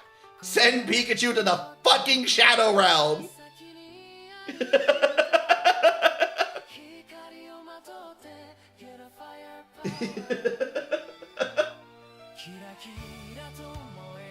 Oh god, old Yu-Gi-Oh! What a fun time. What a fun time that was as a kid. Not to say that it's better than Yu-Gi-Oh! It's a peak of Yu-Gi-Oh! I would say the peak of Yu-Gi-Oh! Was like Ash's Pikachu, anyway. The Ash isn't even the main character anymore. Queen, get over it.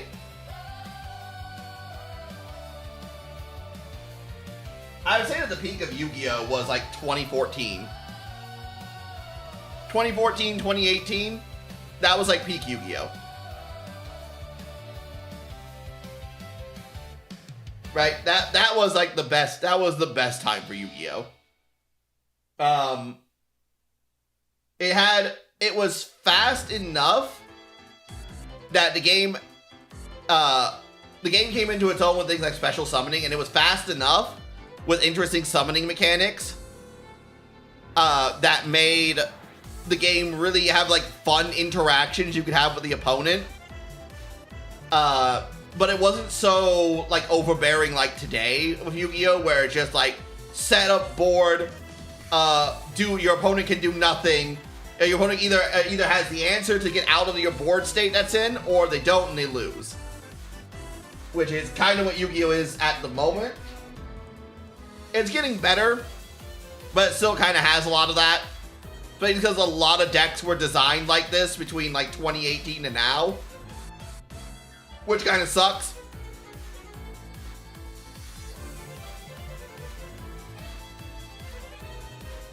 But yeah, like 2014 was like the best time. Post like Chaos Dragon nerf.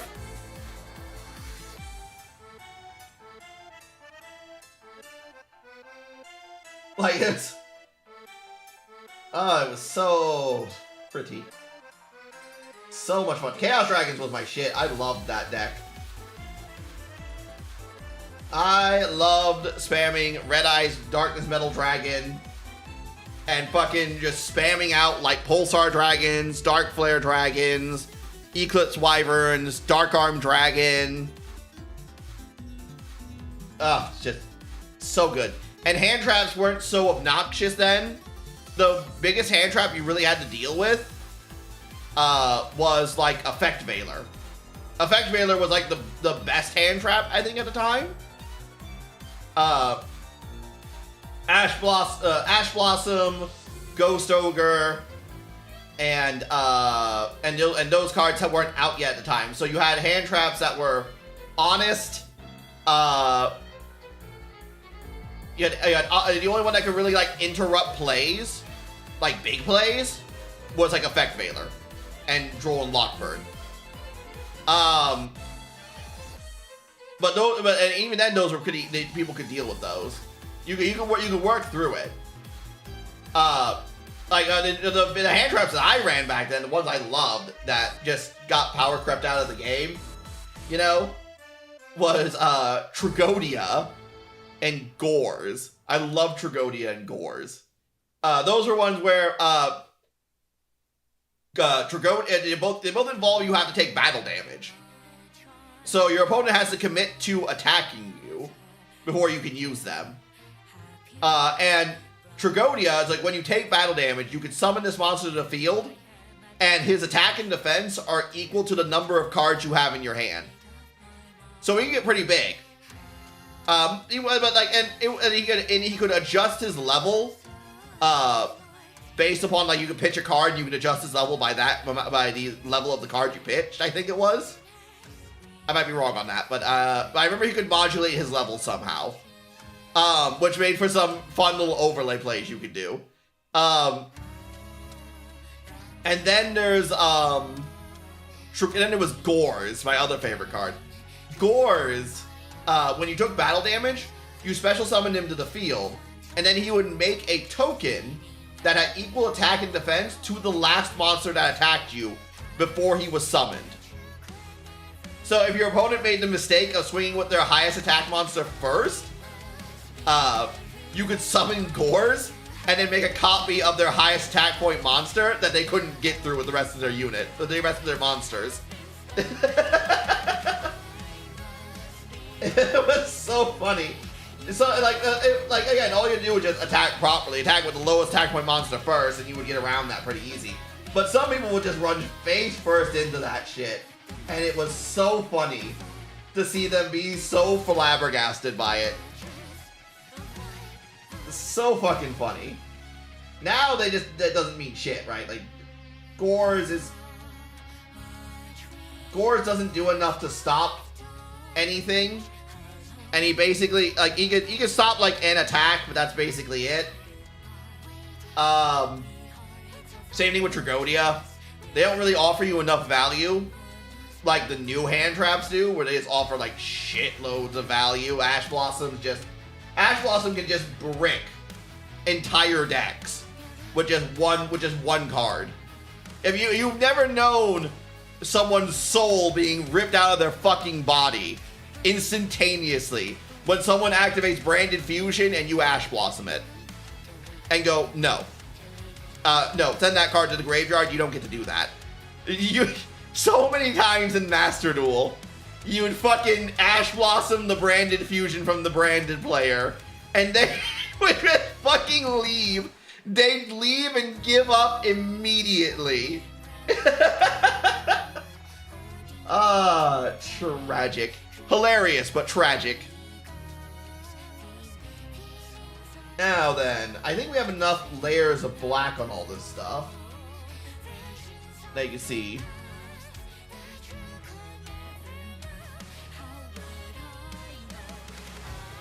I think it all came out pretty good, actually.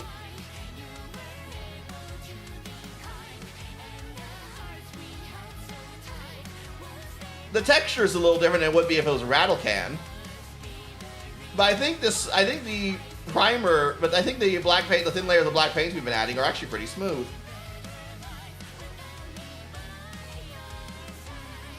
But it's not going to be the same texture as a Rattle Can. I think we glopped this claw a little bit. But all in all, pretty good. Now we took about, like, what, an hour and a half? And that's mostly me just sitting here. And that was mostly just me just sitting here not even doing anything anyway. Just yapping my ass off. Alright, so how do we want to do this? I think the traditional red robes of the Tech Priests of Mars would be what we want to do. So let's try some layers of red to start off with. We got Blood Red Sky, Layer Red. Let's find all our reds. That's not a red. That ain't red. That ain't red. Nope, doesn't look red to me. Nope. And, nope. Nope. Not that one either. Dystopian Dust. What the fuck is this? Dystopian Dust. It's like an Agrax kind of thing.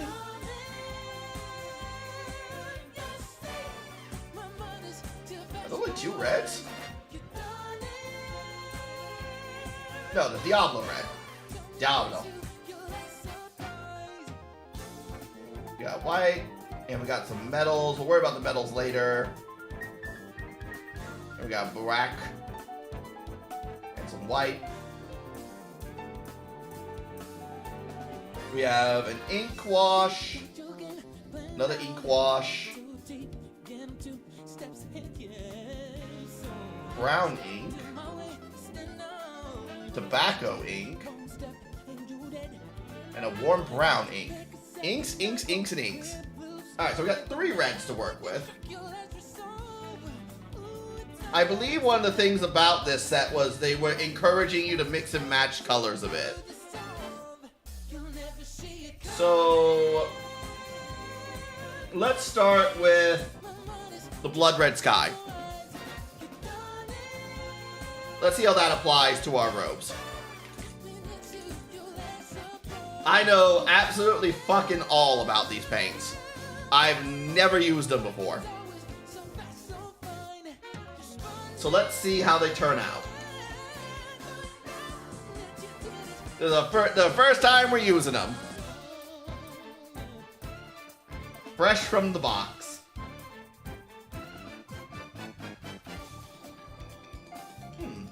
Doesn't look very red. Let's see what this flare red looks like. It's more of a brownish red, doesn't it?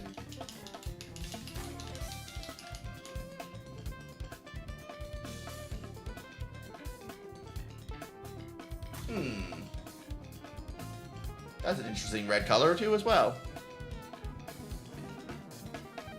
It's brown. Yeah, it's brown. How about diabolical red?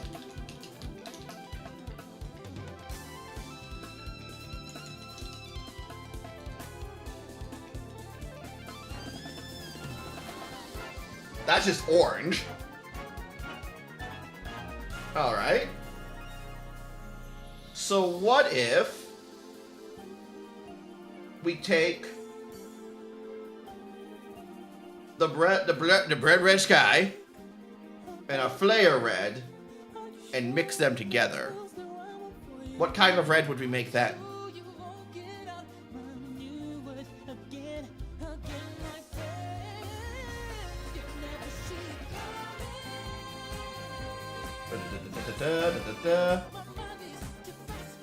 Interesting. Now it's more of a maroonish color, isn't it? Red-brown. It is a very much a maroonish red-brown now, which I do like, actually. So let's apply that to our tech priest.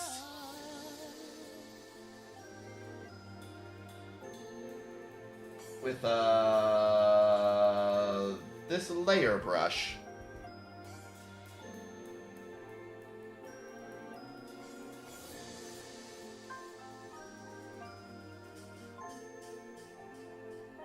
There we go.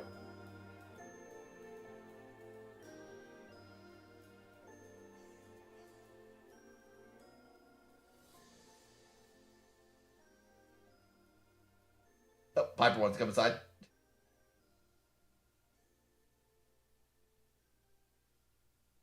It looks like so. That is more just a brown. That's a very rusty brown color. Oh, I'll be right back.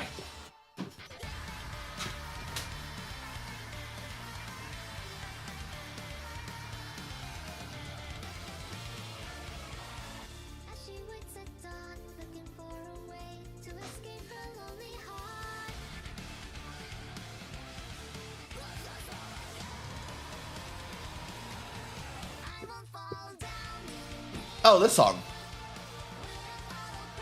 Lay down for a bit. Go lay down, queen. Go take care of yourself.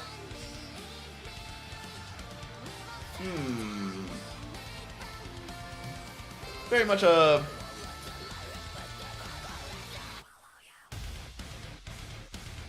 Oh, that song's so good. But that's me gushing about murder drones again.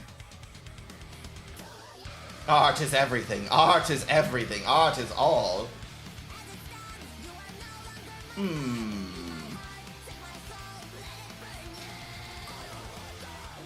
The rusty brown. I'm not sure if I like the rusty brown. I like it like in terms of like a color. Like it's a really nice color. But I don't think it's the kind of brown I want to do. It doesn't feel right. Just got done speedrunning game? What game were you speedrunning, my friend? I think I want it to be a bit more red than brown. I want it to be like a more of a dirty red than a rusty brown, you know? So what if we start with flare red? We'll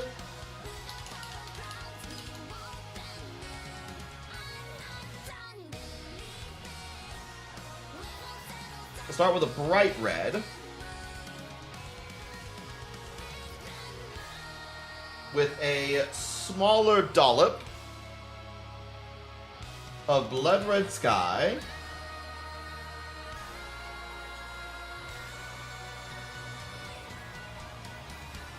And mix these two together.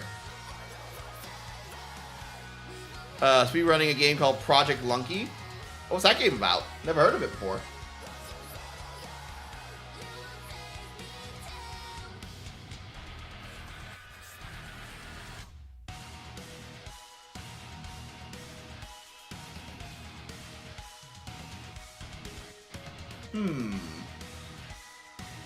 That's what that looks like.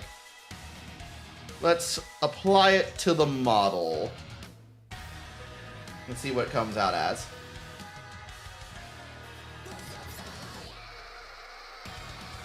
Oh, by the way, if you guys haven't watched Murder Drones before, you should go watch it. It's a really good show. I like it quite a lot. But it kind of screams up my alley of Lovecraftian horror with funny comedy. With gooberish comedy. So it might not be to your taste, but... Nope, that's not quite what I was looking for either. It made more of a warm brown than a red. Man, it's like a really small amount. I don't know what darkness out. Maybe a different, maybe just trying for Animus Black. Maybe Animus Black and Red will be what we're looking for. Well, no, that's not what we're looking for. We need to get the ratio of this right. That's what we need to do. Get the ratio right. That's where we're fucking up. We're fucking up with the ratio. Think about in the lab area, trying to get out. It's a rogue game horror style. Ooh. Did you speedrun it well?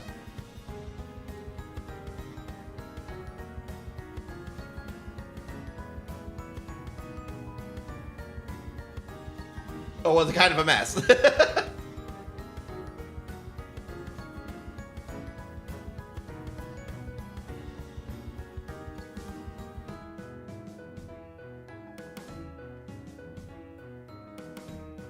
Beat it in 40 minutes. Nice. What's the record on that? I guess your record and whoever holds the highest record.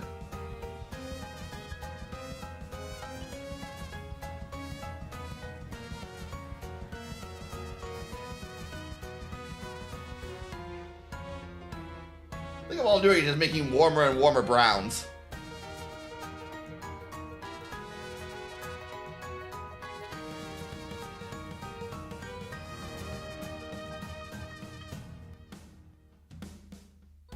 If only I knew anything about color theory.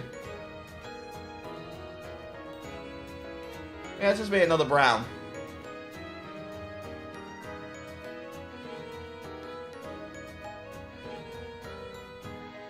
Just two people with 51. Ooh. So I see World Championship title holder. Yes. World Championship speedrunner holder. Yes. Showing them all. Show them up.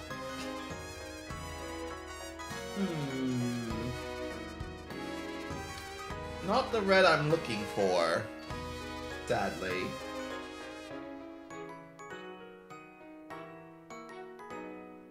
I was hoping for more of a richer sort of blackish, a richer sort of dirty red.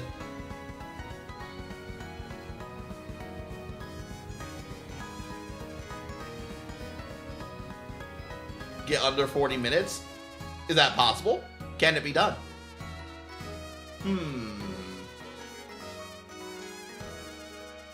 What if I use Two Thin Coats red with Blood Red Sky?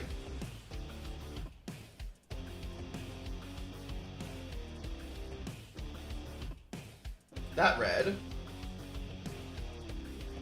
with a can? Ooh. Well, do let me know if you do it. I'd like to know.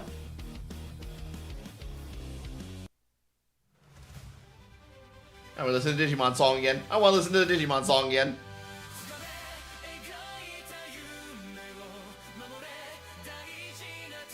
Mix these two together.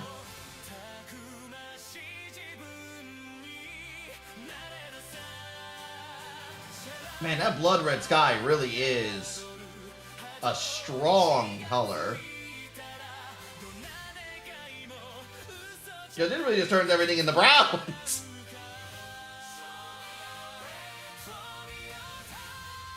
It was made by Markiplier's editor? Oh, okay. Oh, I see, I see.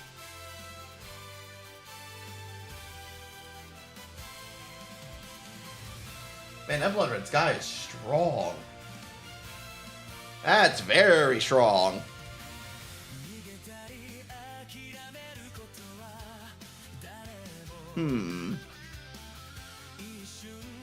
Let's try Animus Black with Flare Red.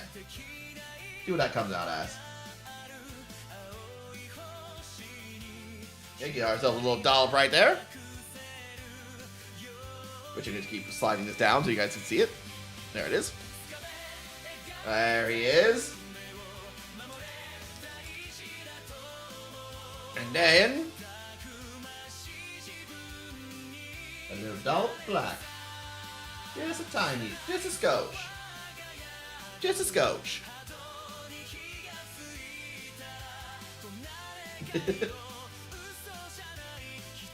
Maybe, but I'm not quite a fan of roguelites.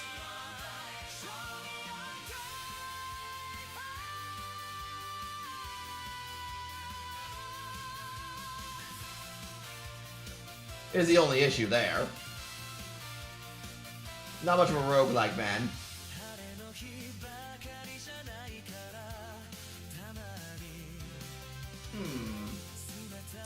Kind of made the same color as this.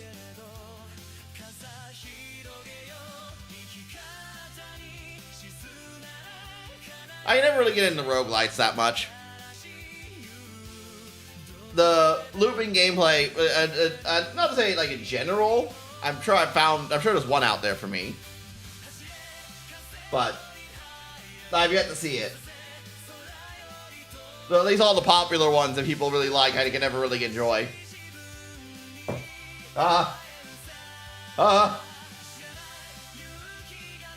He's alright. He's okay. He's good. He's made of metal. He ain't gonna fucking break.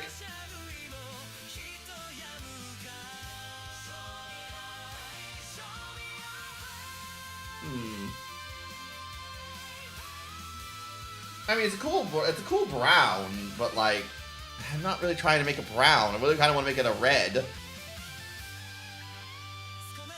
Maybe it would be better. I'm really trying to make like a dark red here. Like, that's what I'm trying to do. I'm trying to make a dark red.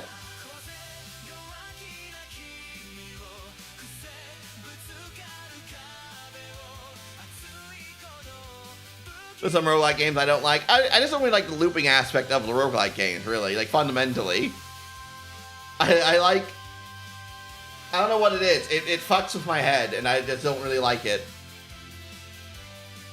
I don't know why. Because in concept, it's not really like a weird idea. Like, I like a Hunt Showdown, for instance, and you start that game with a gun, you go in there, and you leave with a better gun, or the bounty, or you fucking die and lose everything and have to start over. It's like, I'm not like against the looping aspects of things, but like for some reason when it comes to roguelike games, I don't like the idea of incrementally getting stronger by resetting. You know? But like I don't know. It's not really a logical thing about it, all right? Like there's no real objective criticism I can say that's really a problem. It's just something that just kind of, it's just a problem for me for some reason. I don't know why. I'm weird. I'm just fucking weird, okay? What if I do Doom Death Black from the other two Thin Coat line with Flare Red from the Dark Arts line?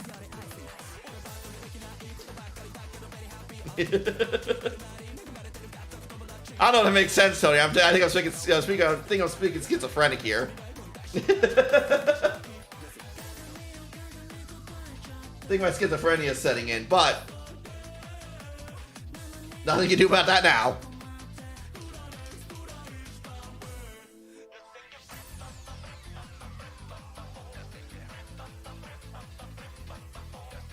Alright, so we got about 50-50 here. 50-50 Doom Death Black and Flare Red. Scoop and shoot.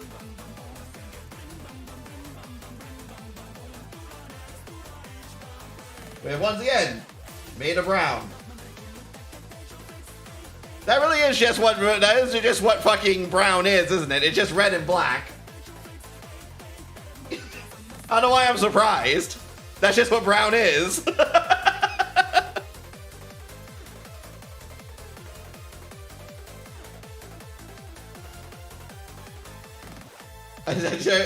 Behold, I have made 17 variations of brown. Actually, I know nothing about mixing colors, apparently. I have another idea. Wait, I have a new plan. Animus Black. And then we're going to try to wet blend. We're going to fucking glaze Flare Red over it. No, Blood Red Sky and glaze Flare Red over it. That's what we'll do.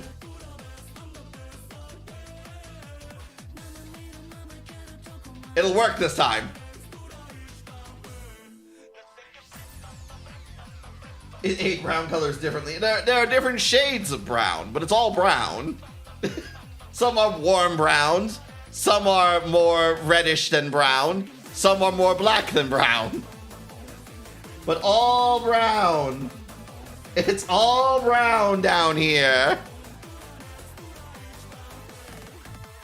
Why did I do this brush?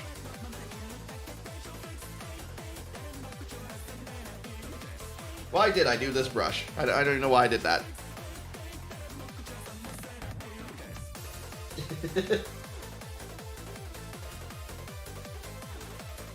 I didn't want to do browns, I wanted to do reds. But I'm just doing it wrong to get reds. So instead, we're going to have the base color be Blood Red Sky. Which, I don't know why it's called Blood Red Sky when it's fucking brown. I'm going to be honest with you. Does anything look like this look like blood and red to you? A blood red sky? We gotta be honest, it don't look like a blood red sky to me. It looks like someone's about to fucking start shining in the sky, that's for damn sure. Looks like someone has just dropped their trousers and about to start fucking spewing everywhere. Old blood? Yeah, like old blood. Or shite. I made a streamer finish playing the Final Fantasy 1. Why Final Fantasy 1? Of all the games, why Final Fantasy 1?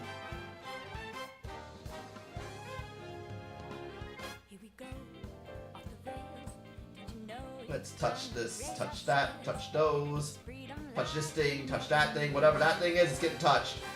Don't know what that is, getting touched.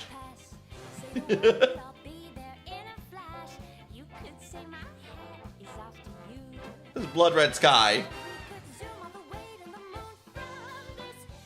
It's very, it must be a very old blood because it's certainly fucking, oxidized real fast.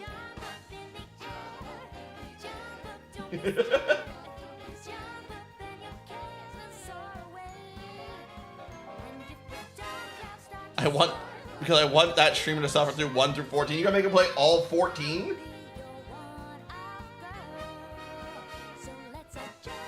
Why do you hate him?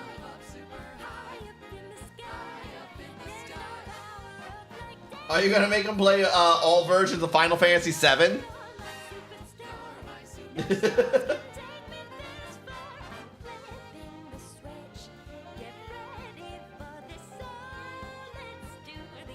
Well, it's gonna be very not delicate at all getting all of his cloaks. You'll be touching all the stuff, but I don't really care because we're just gonna... We're just getting it all, we're just getting all the base color of the cloak down.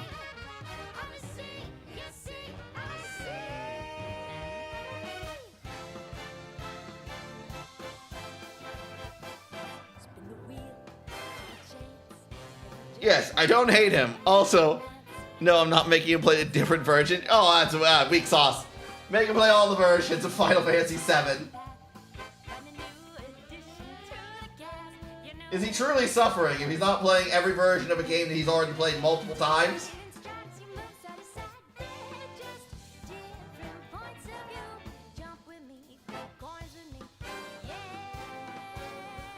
And he's got a... It is a really nice brown, though, I will say.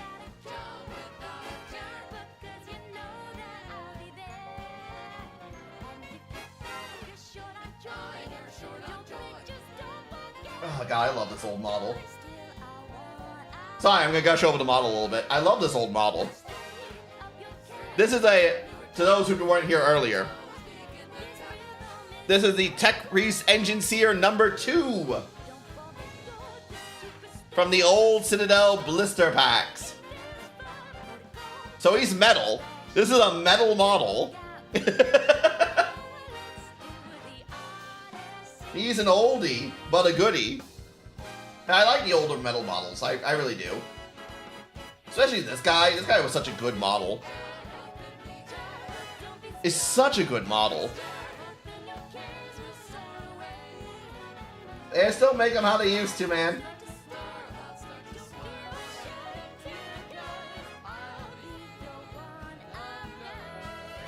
They still make them how they used to.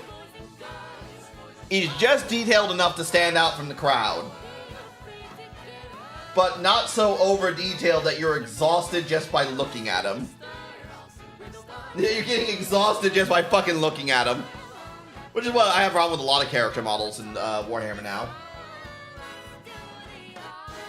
A lot of the new characters are just, oh god, there's so much details. So many details. It's hard to keep track of it all. I'm exhausted before I even begin.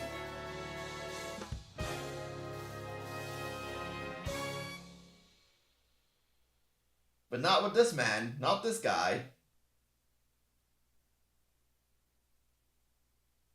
I wonder what parts of this is a robe and what part of it isn't. I guess it's up to my own interpretations. My arm over here. Always need to remember how to center up on this camera. Always fucking going off to the side here, off into the corner.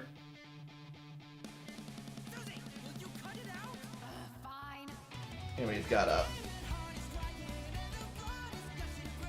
Don't you trust this man to fix your tank? I trust this man to fix my tank. I made him play the Game Boy Advance version of Final Fantasy 1, which had a bonus dungeon. Why'd you make him play that one? Is the Game Boy, like, it has an extra dungeon, but, like, is it significantly different from the original? Or is it basically the same as the original, it just has one extra dungeon?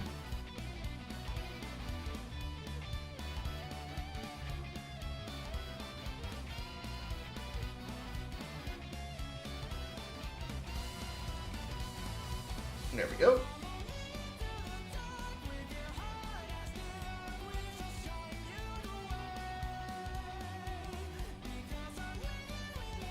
It's a really good brown, though. It's a nice dark brown paint.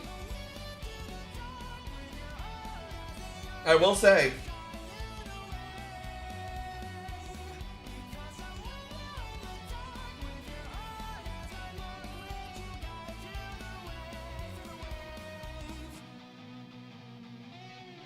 Like, isn't this nice?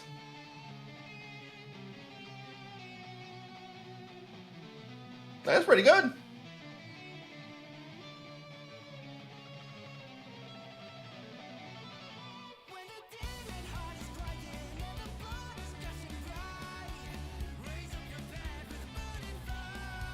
I'm not sure if this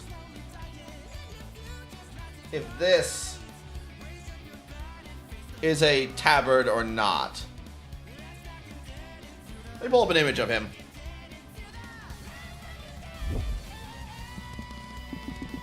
Tech Priest, Engine Seer, number 2.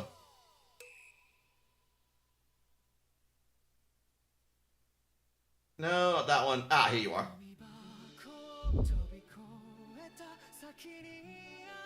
Nope, that's metal. Alright, sweet. It's different because it has 4... Because it has 4 bonus dungeons, all related to fiends, but the bosses there have higher HP and with spells, but depends. It's all 4 together, so you take all 4 together and had to go through 60 floors. Oh, jeez.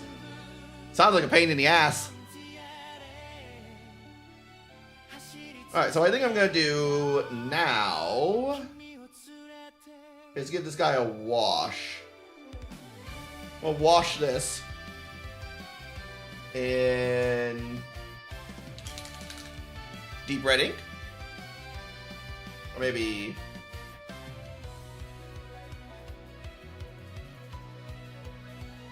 warm. No, black ink. That's what I'm gonna do. Well, plus PlayStation 1 had the same idea too. Did it also have multiple dungeons?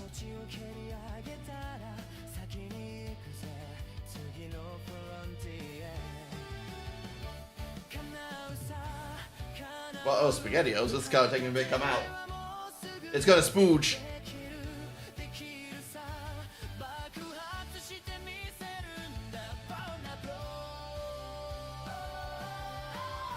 Oh, I need to get like a toothpick or something. I need to get a toothpick or something and poke that out before it blows up everywhere. The mobile version. Oh god, every version is different. Be right back.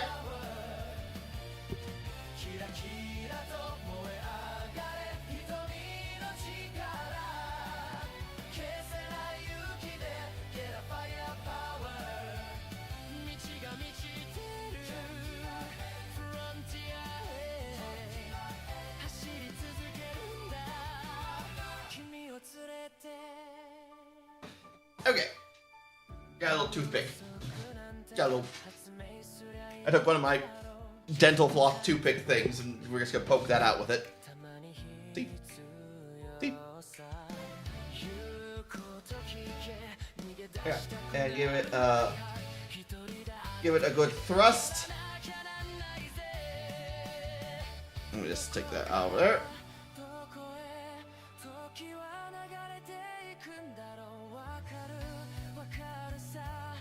Nope, still.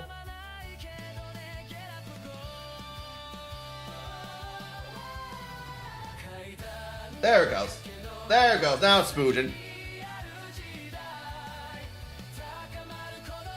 Alright, clean this up. There we go. There we go. So much fucking ink wash on there. Jesus Christ. Oh god, it's everywhere!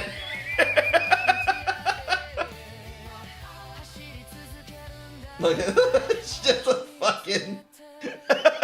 just a blob. It's a blob of ink. Take off some of this.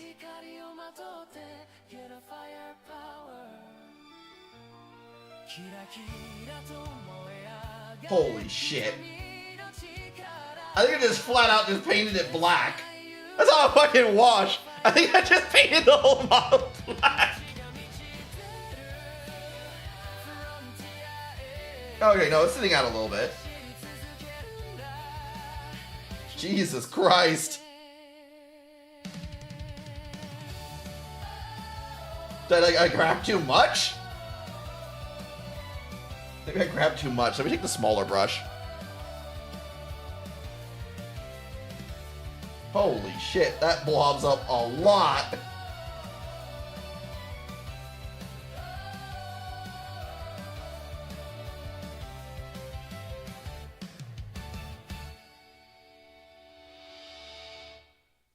That blobs up so much.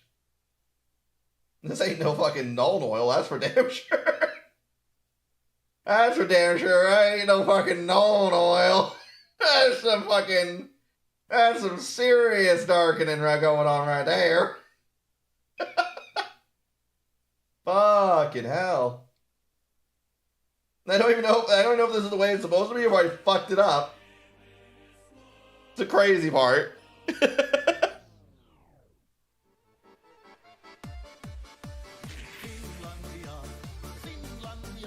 think a little A, little B.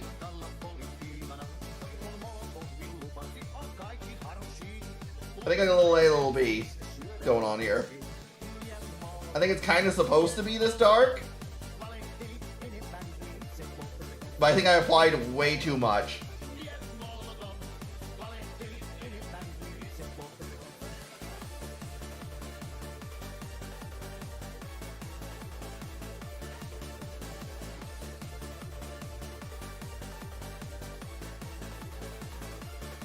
Like, yeah, I think this is supposed to be like this amount.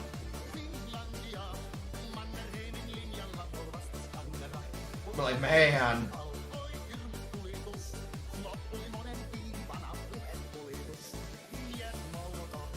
Man, that's nuts. They basically just turned it black.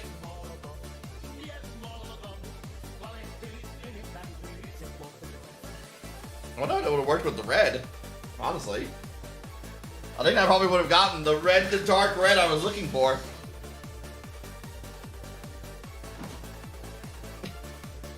That's crazy. That's crazy. That's crazy dark. I need to be careful with that fucking... They were not kidding about that being a black ink. Fucking hell. I thought they were just being fancy about it, but that's some serious shit. That's some serious inkage right there.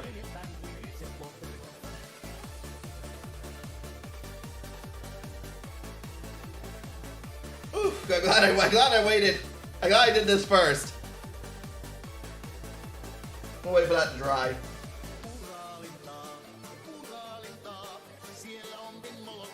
If I thinned it out a little bit though, that would be really good. It needs to be thinned out a bit, but it's really good. It's just way stronger than I thought it would be. It's way stronger than I thought it would be. Look at this.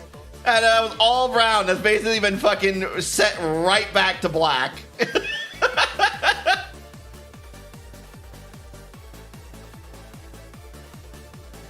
But I think we can get what we're looking for with this.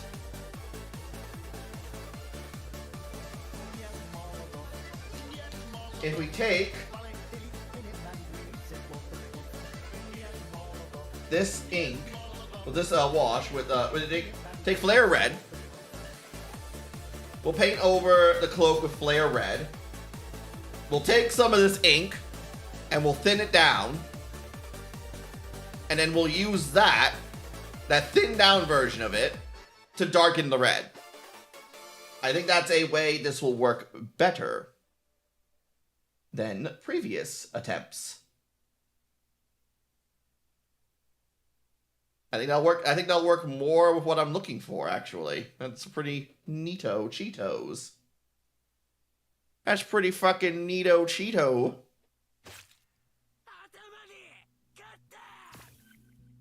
Now, how's that all dried? Ah, close. Man, it dries quick.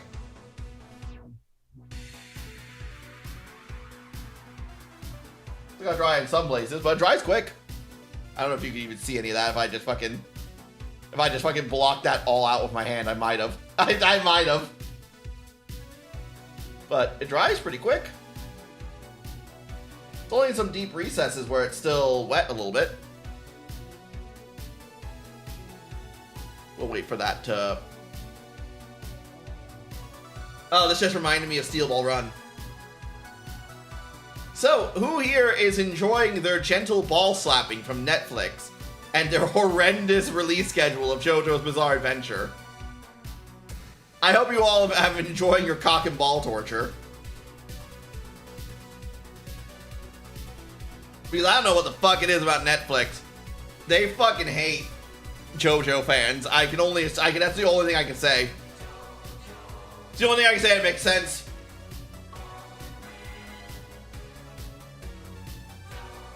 There was 2 versions that was disconnected. Oh, so there's 2 versions. What do you mean they're disconnected? You mean you can't get them anymore? But yeah, so Steel Ball Run had its first episode come out. Right? The first episode came out, and it was good.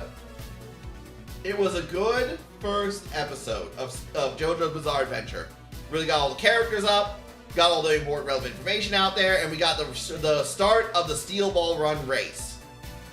And this version of JoJo's Bizarre Adventure is a horse race across the Old West of the United States from California, I think it's San Francisco actually, all the way to New York. And I hope everyone enjoyed that first episode. That was an hour long. It was really good. Because Netflix has no fucking idea when they're releasing the next episode. And from what it sounds like, they're doing the same thing they did with Part 6 of JoJo's Bizarre Adventure with Part 7. Which means they're sporadically releasing random dates of just shotgunning random assortments of JoJo episodes up onto Netflix. Which is like, I don't know. And they did it with Part 6, and everyone fucking hated it. Everyone hated it. People were just fucking people were really mad when they did that with Part 6. And then they go into Part 7 and just like, it's even worse. The JoJo community has been not very happy. And it's gotten bad enough that like fucking like brands are joining in on the memeing of Netflix over JoJo Steel Ball Run. I think Domino's fucking reposted a JoJo's meme. And like, it's insane. And like, and they came out and said that they're working tirelessly to get the next episode to the fans of the show. Well, you know, usual corporate speak bullshit. And it's just like, man, it sucks to be a JoJo's fan right now. Right when Netflix bought the fucking anime, bought the rights to show distribute the anime, it went to fucking shit. Like, the shows itself aren't bad. Like, the quality's good. But just, like, the release schedule is so fucking horrendous. It's so horrendous. I didn't even know Part 6 came out and ended. I knew Part 6 came out, but I had no idea it was even over until it was already way over. Because of the inconsistent release schedule of everything. You can't get them because one was in mobile, the 20th celebration of Final Fantasy 1. With bonus, and the other one was in the Wii. You could go find a Wii. Well, I guess you'd have to find a digital copy to put onto the Wii.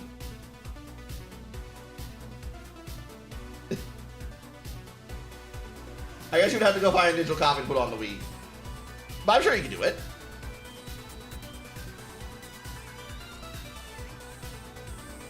We can do it. We can do it, Tony. We have the technology.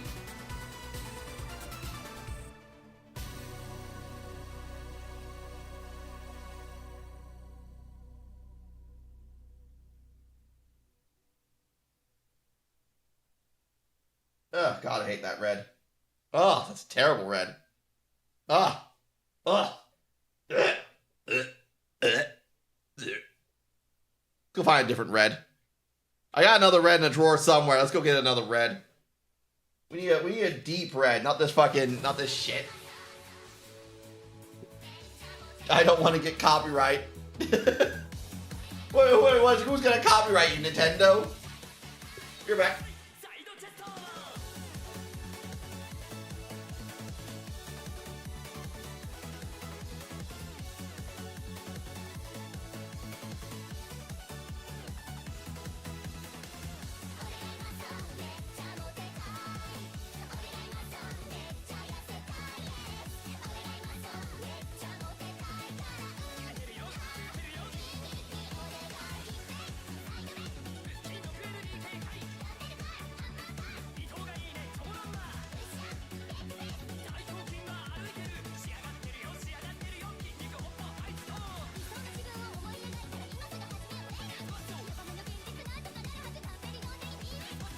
When in doubt, the army painter will provide.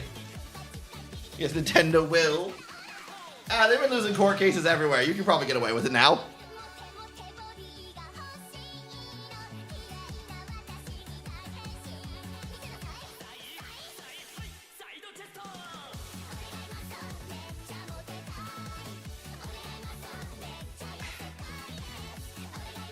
Why is it so hard to get a dark red? Why is it so hard to get like a deep crimson red?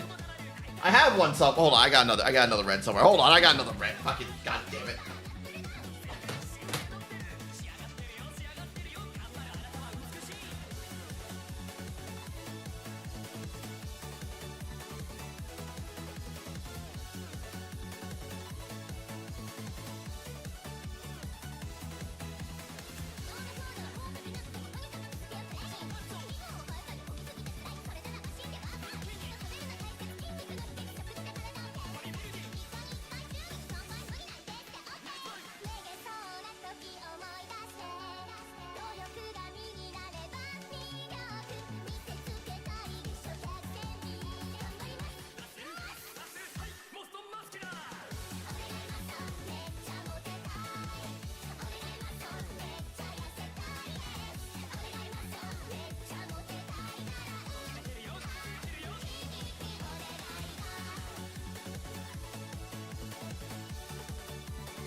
Okay, I'm back.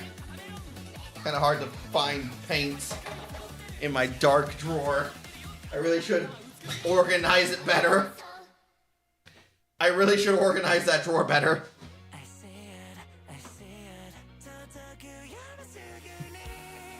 Let me change the song. No. No, this song. We're doing this song. Let's do Vorback Red's a good red. Yeah, I just wonder if it's any fucking good.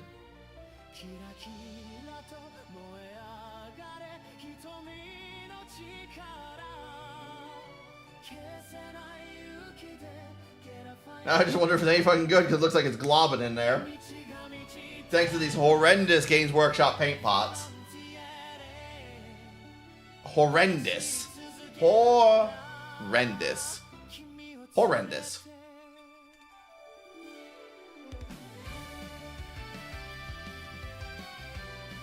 Get myself in proper position. Proper positions.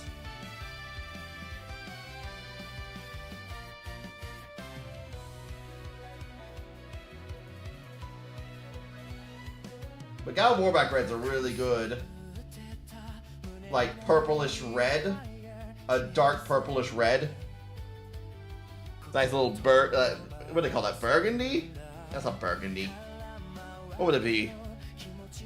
I don't know. I'm not a color theorist. All I know is it's a reddish color that's kind of dark and a bit purpley. And it's really good. It's really good and probably one of my favorite red colors from the Games Workshop's line. Next to like Mephiston Red. Mephiston Red's fucking goated. I've not been able to get a pot of Mephiston Red fucking anywhere locally. I had to buy it off the internet if I want it. Despite being a very popular red, it doesn't seem like people at local stores really order that much. Or Games Workshop don't send them much. One or the other. Wouldn't put it past Games Workshop to fucking undercut locals again that aren't themselves.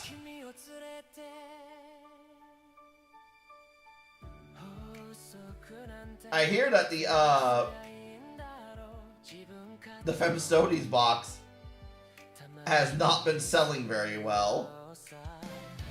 Well, not been selling very well or being shipped very well, apparently, out into the United States.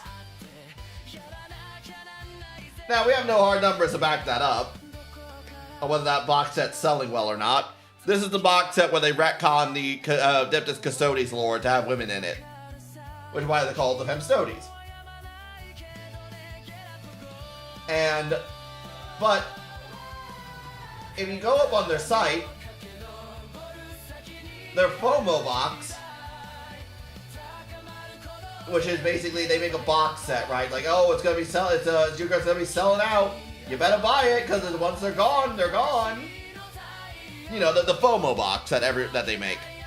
It's a FOMO box, a fear of missing out box. That box didn't fucking sell out. Which, for a big launch product like that, for GW, it's kind of unheard of. For 40k. Because the Custodes, though, it's a 30k box set. The models in the set could be used for both 30k or 40k. So it's a big model range re-update to the Adeptus Custodes, which are a fairly popular faction. And yet the box set didn't sell out, which is kind of insane.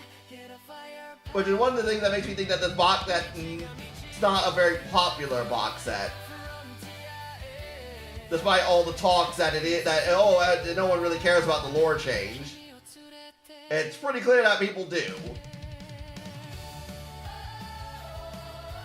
I would say that's a pretty good indicator that people care a lot more than what a lot of the naysayers said.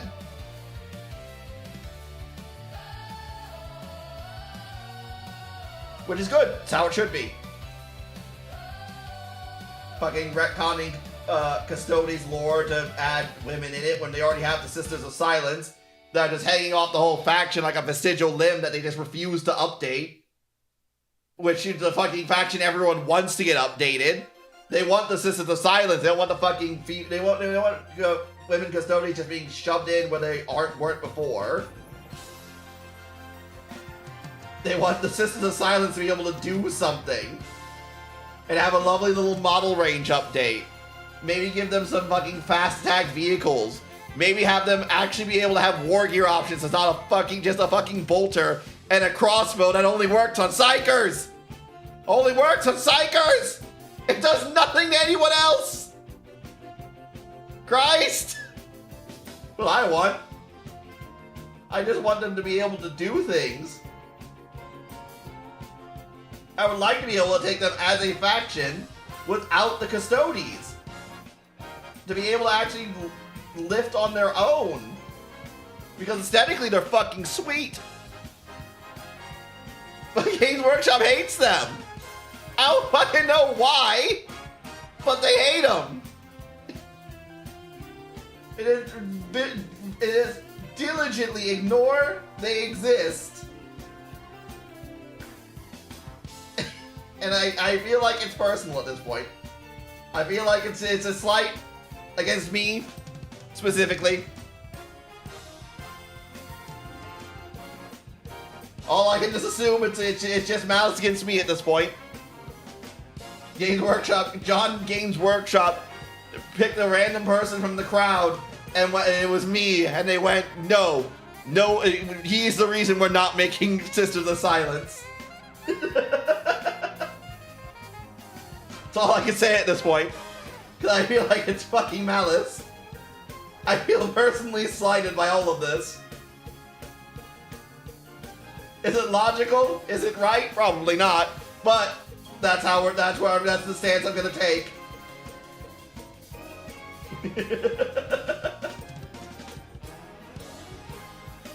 Damn Games Workshop. Damn them.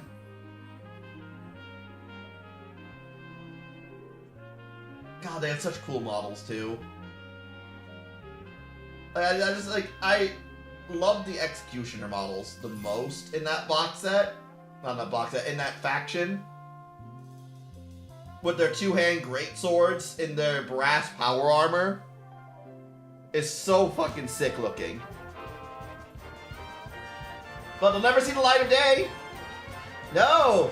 Why do that when we can just retcon Custodes lore so that they can be women now?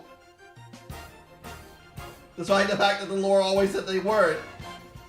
But we're just gonna pretend that they can be now.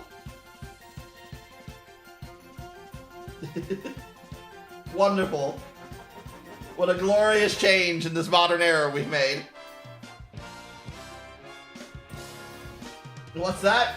10 more years of no fucking Sisters of Silence updates? Say no more. Hey. Hey. Sorry, I had a bit of a triggering moment right there. I might have lost my cool a little bit. I hate it. I hate it so much. You don't understand. You don't understand my sheer fucking rage. My sheer fucking nerd rage. When it comes to this goddamn... When it comes to the Sisters of Silence and how they just get sidelined all the fucking time. They deserve more. They deserve better. And they just get shafted. It's like the only faction of normal humans that can actively take a Chaos Space Marine on in fucking hand-to-hand combat. Well, sword combat, but still.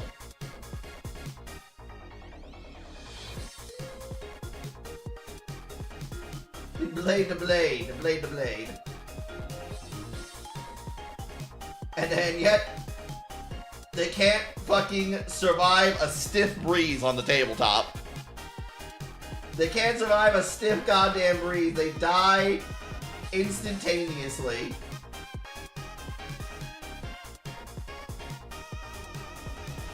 It's a crying shame.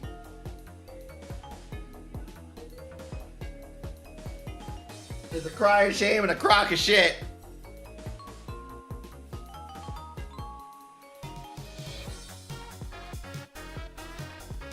And again, just anger me. Just me in particular. Screaming into the void.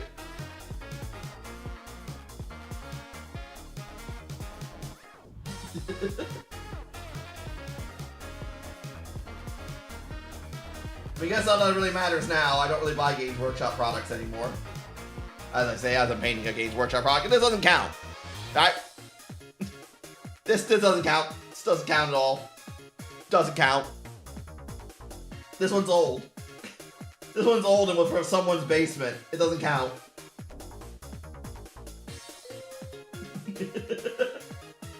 I don't buy any new Games Workshop products. Let's do it like that. The Games Workshop's been fucking around. Fucking around too much. Fucking around!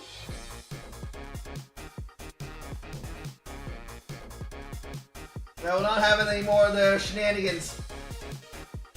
Until they get better. Until they do better.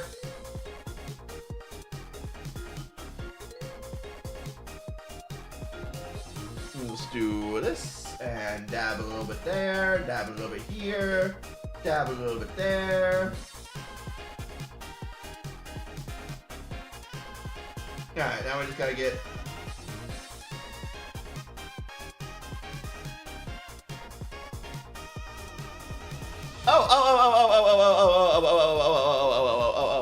That anime came out. Speaking of ping-ponging from one completely different point to another, the Petals of Reincarnation anime has released.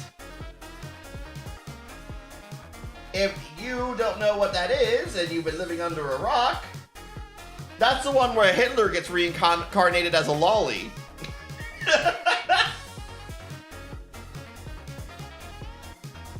That had the internet in an uproar for that had the parts of the internet up in the uproar for a little bit. And judging by the first episode, I watched the first episode of it. Lolly Hitler did not appear in the first episode. But judging by the first episode of it, it's quite an edge fest. And also, probably the most ridiculous fucking plot. I mean, like, it's anime, so I mean, anime usually has pretty ridiculous plots. I guess it's not really that crazy, but like, so to the plot. Spoiler alert. So Petal's reincarnation, basically, they have. Wait for this to dry a little bit. They have basically the main character is a guy who has no particular talent in anything. He's just kind of mediocre at everything. Runs into a lady who liked his eyes because apparently it reminds her of a person from the past. Due to a coincidence, he runs into a serial killer. And that's when the lady that she ran into before, the girl he ran into before, reveals that there are things called the petals of reincarnation. The serial killer has it, and she has it. And he can have it too if he wants. Why not? Why not? Everyone gets one.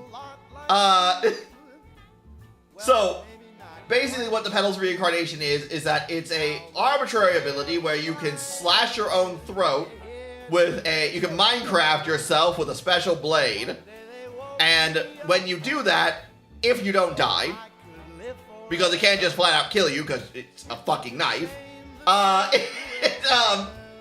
if you don't die and you get accepted by the reincarnation nonsense, you can use the quote talents of a previous reincarnation of yourself. And these previous reincarnations would be notable characters in history. For instance, the lady, the girl, who was introducing him to all this, has the reincarnation talent of Miyamoto Musashi. I don't know who the serial killer was supposed to be. He died anyway, so it's not that important. He's dead anyway, it's not that important.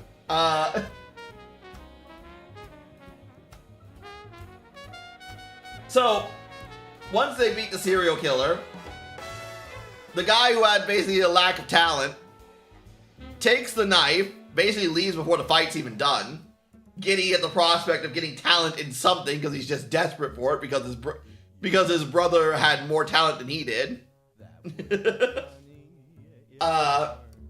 And then he takes the knife, he slashes his own, he Minecrafts himself, and he gets the power of some famous Japanese thief whose name escaped me. And of course, the talents, the quote talents they get, are like some absurd power. Like, it's not really a talent, it's a superpower that's themed. So he gets a thief power that allows him to steal, if he's close enough, like within 70 meters, I think it said.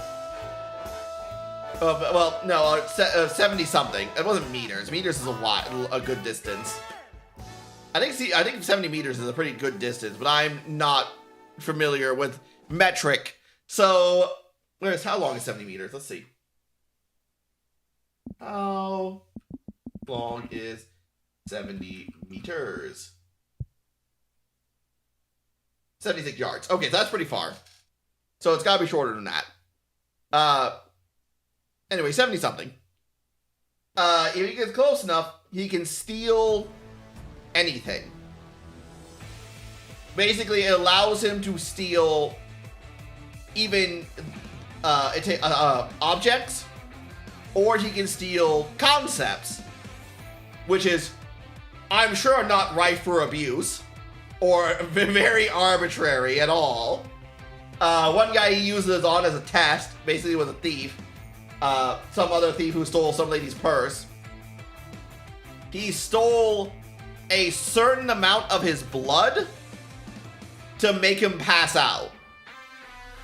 It didn't kill him, but he stole like a portion of blood that he needed to stay conscious. And then later when they get into a fight against they get into a fight with a guy who's, of course, it was a reincarnation of Vlad the Impaler, who also names himself Vlad the Third. Which Vlad the Impaler, what's his talent? He likes impaling things, so he summons a bunch of spikes from anywhere on the ground. He can spawn spikes and control them. He gets close enough to actually steal the concept of his reincarnation powers. So he steals Vlad's spike ability, which, let me tell you, sounds broken as fuck. And so now he's going on a bit of a power trip. He's basically just like, I can get all the talents I want. I can have all the talents in the fucking world, and no one can stop me. I can steal whatever the fuck I want. And he's gonna start stealing the talents from other people. The reincarnation talents.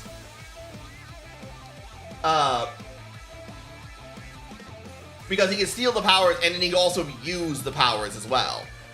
So like Vlad, he stole Vlad's spikes, and he can use Vlad's spikes. Which I'm just sitting here going, man, it really is a really stupid fucking idea to just start handing these powers out to anyone. But they say multiple times in the show, right? At this point, that the powers don't really care if you're a good person or not. They'll give you talent regardless. But like the people who who gave him the power are trying to like gather up good people to basically combat the ones abusing the powers. They're trying to gather up the ones abusing the powers. Or misusing them, as they say. And they just kind of go to random people like, hey, you could probably use this power because you remind me of a guy. Cut your fucking game end yourself and let's see what happens. Seems like a really fucking stupid way to do this. No vetting process. Like at all. Maybe you want to see if this guy might be fucking insane before you do something like this? No, that'd make too much sense.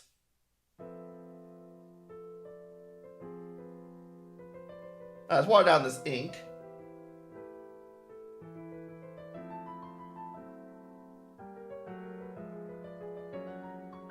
And see how it works.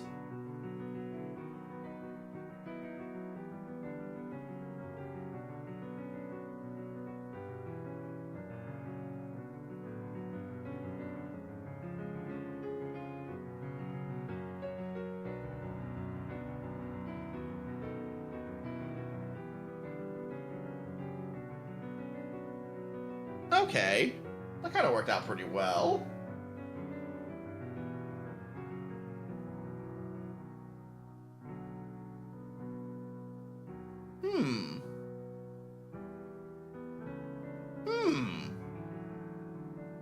See how that looks out when it dries. I'll keep trying with the rest of it.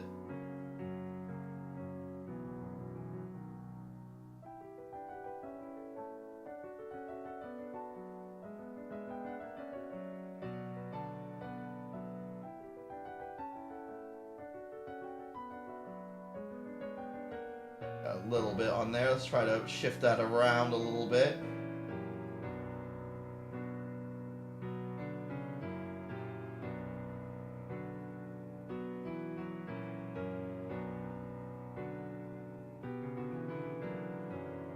Grab a little bit over here.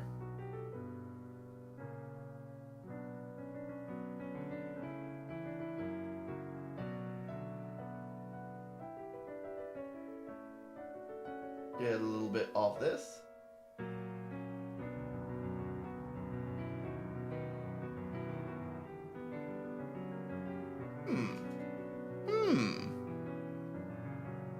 I like that. I like that.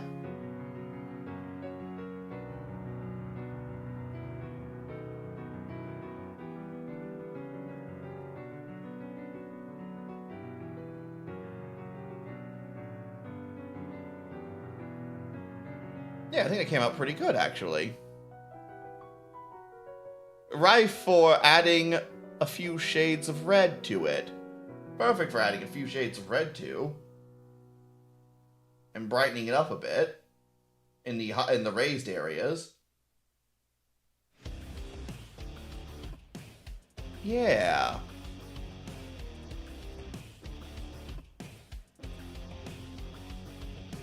That's more the kind of grungy red I was looking for. Oh man, it's almost 11, huh? I was hoping to get a bit further along with this than I did by this point. But I think we have a direction with the red. So, I think I'm going to cut it here for tonight. We got a big collab tomorrow. Yes, we do. We got Super Battle Golf. We're going to try to fill that 16-player lobby. And it's going to be fun. So let me see who's available for raiding. That's going to be for a little bit. Let's see. You better be there, Stone. I swear to Christ. No amount of rabbits will fucking save you.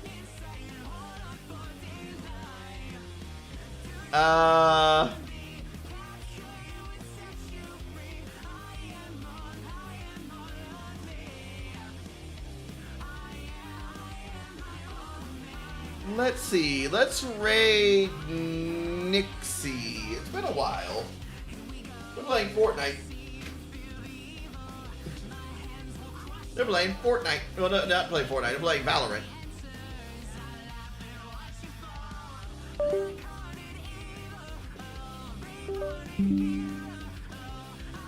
No, my camera disconnected anyway. Nixie. Nix L-I-L-E-N.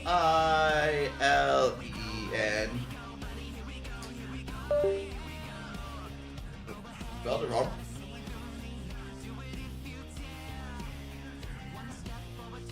We're gonna get this right. We're gonna get this right. We're gonna get this right. I'm gonna spell this right.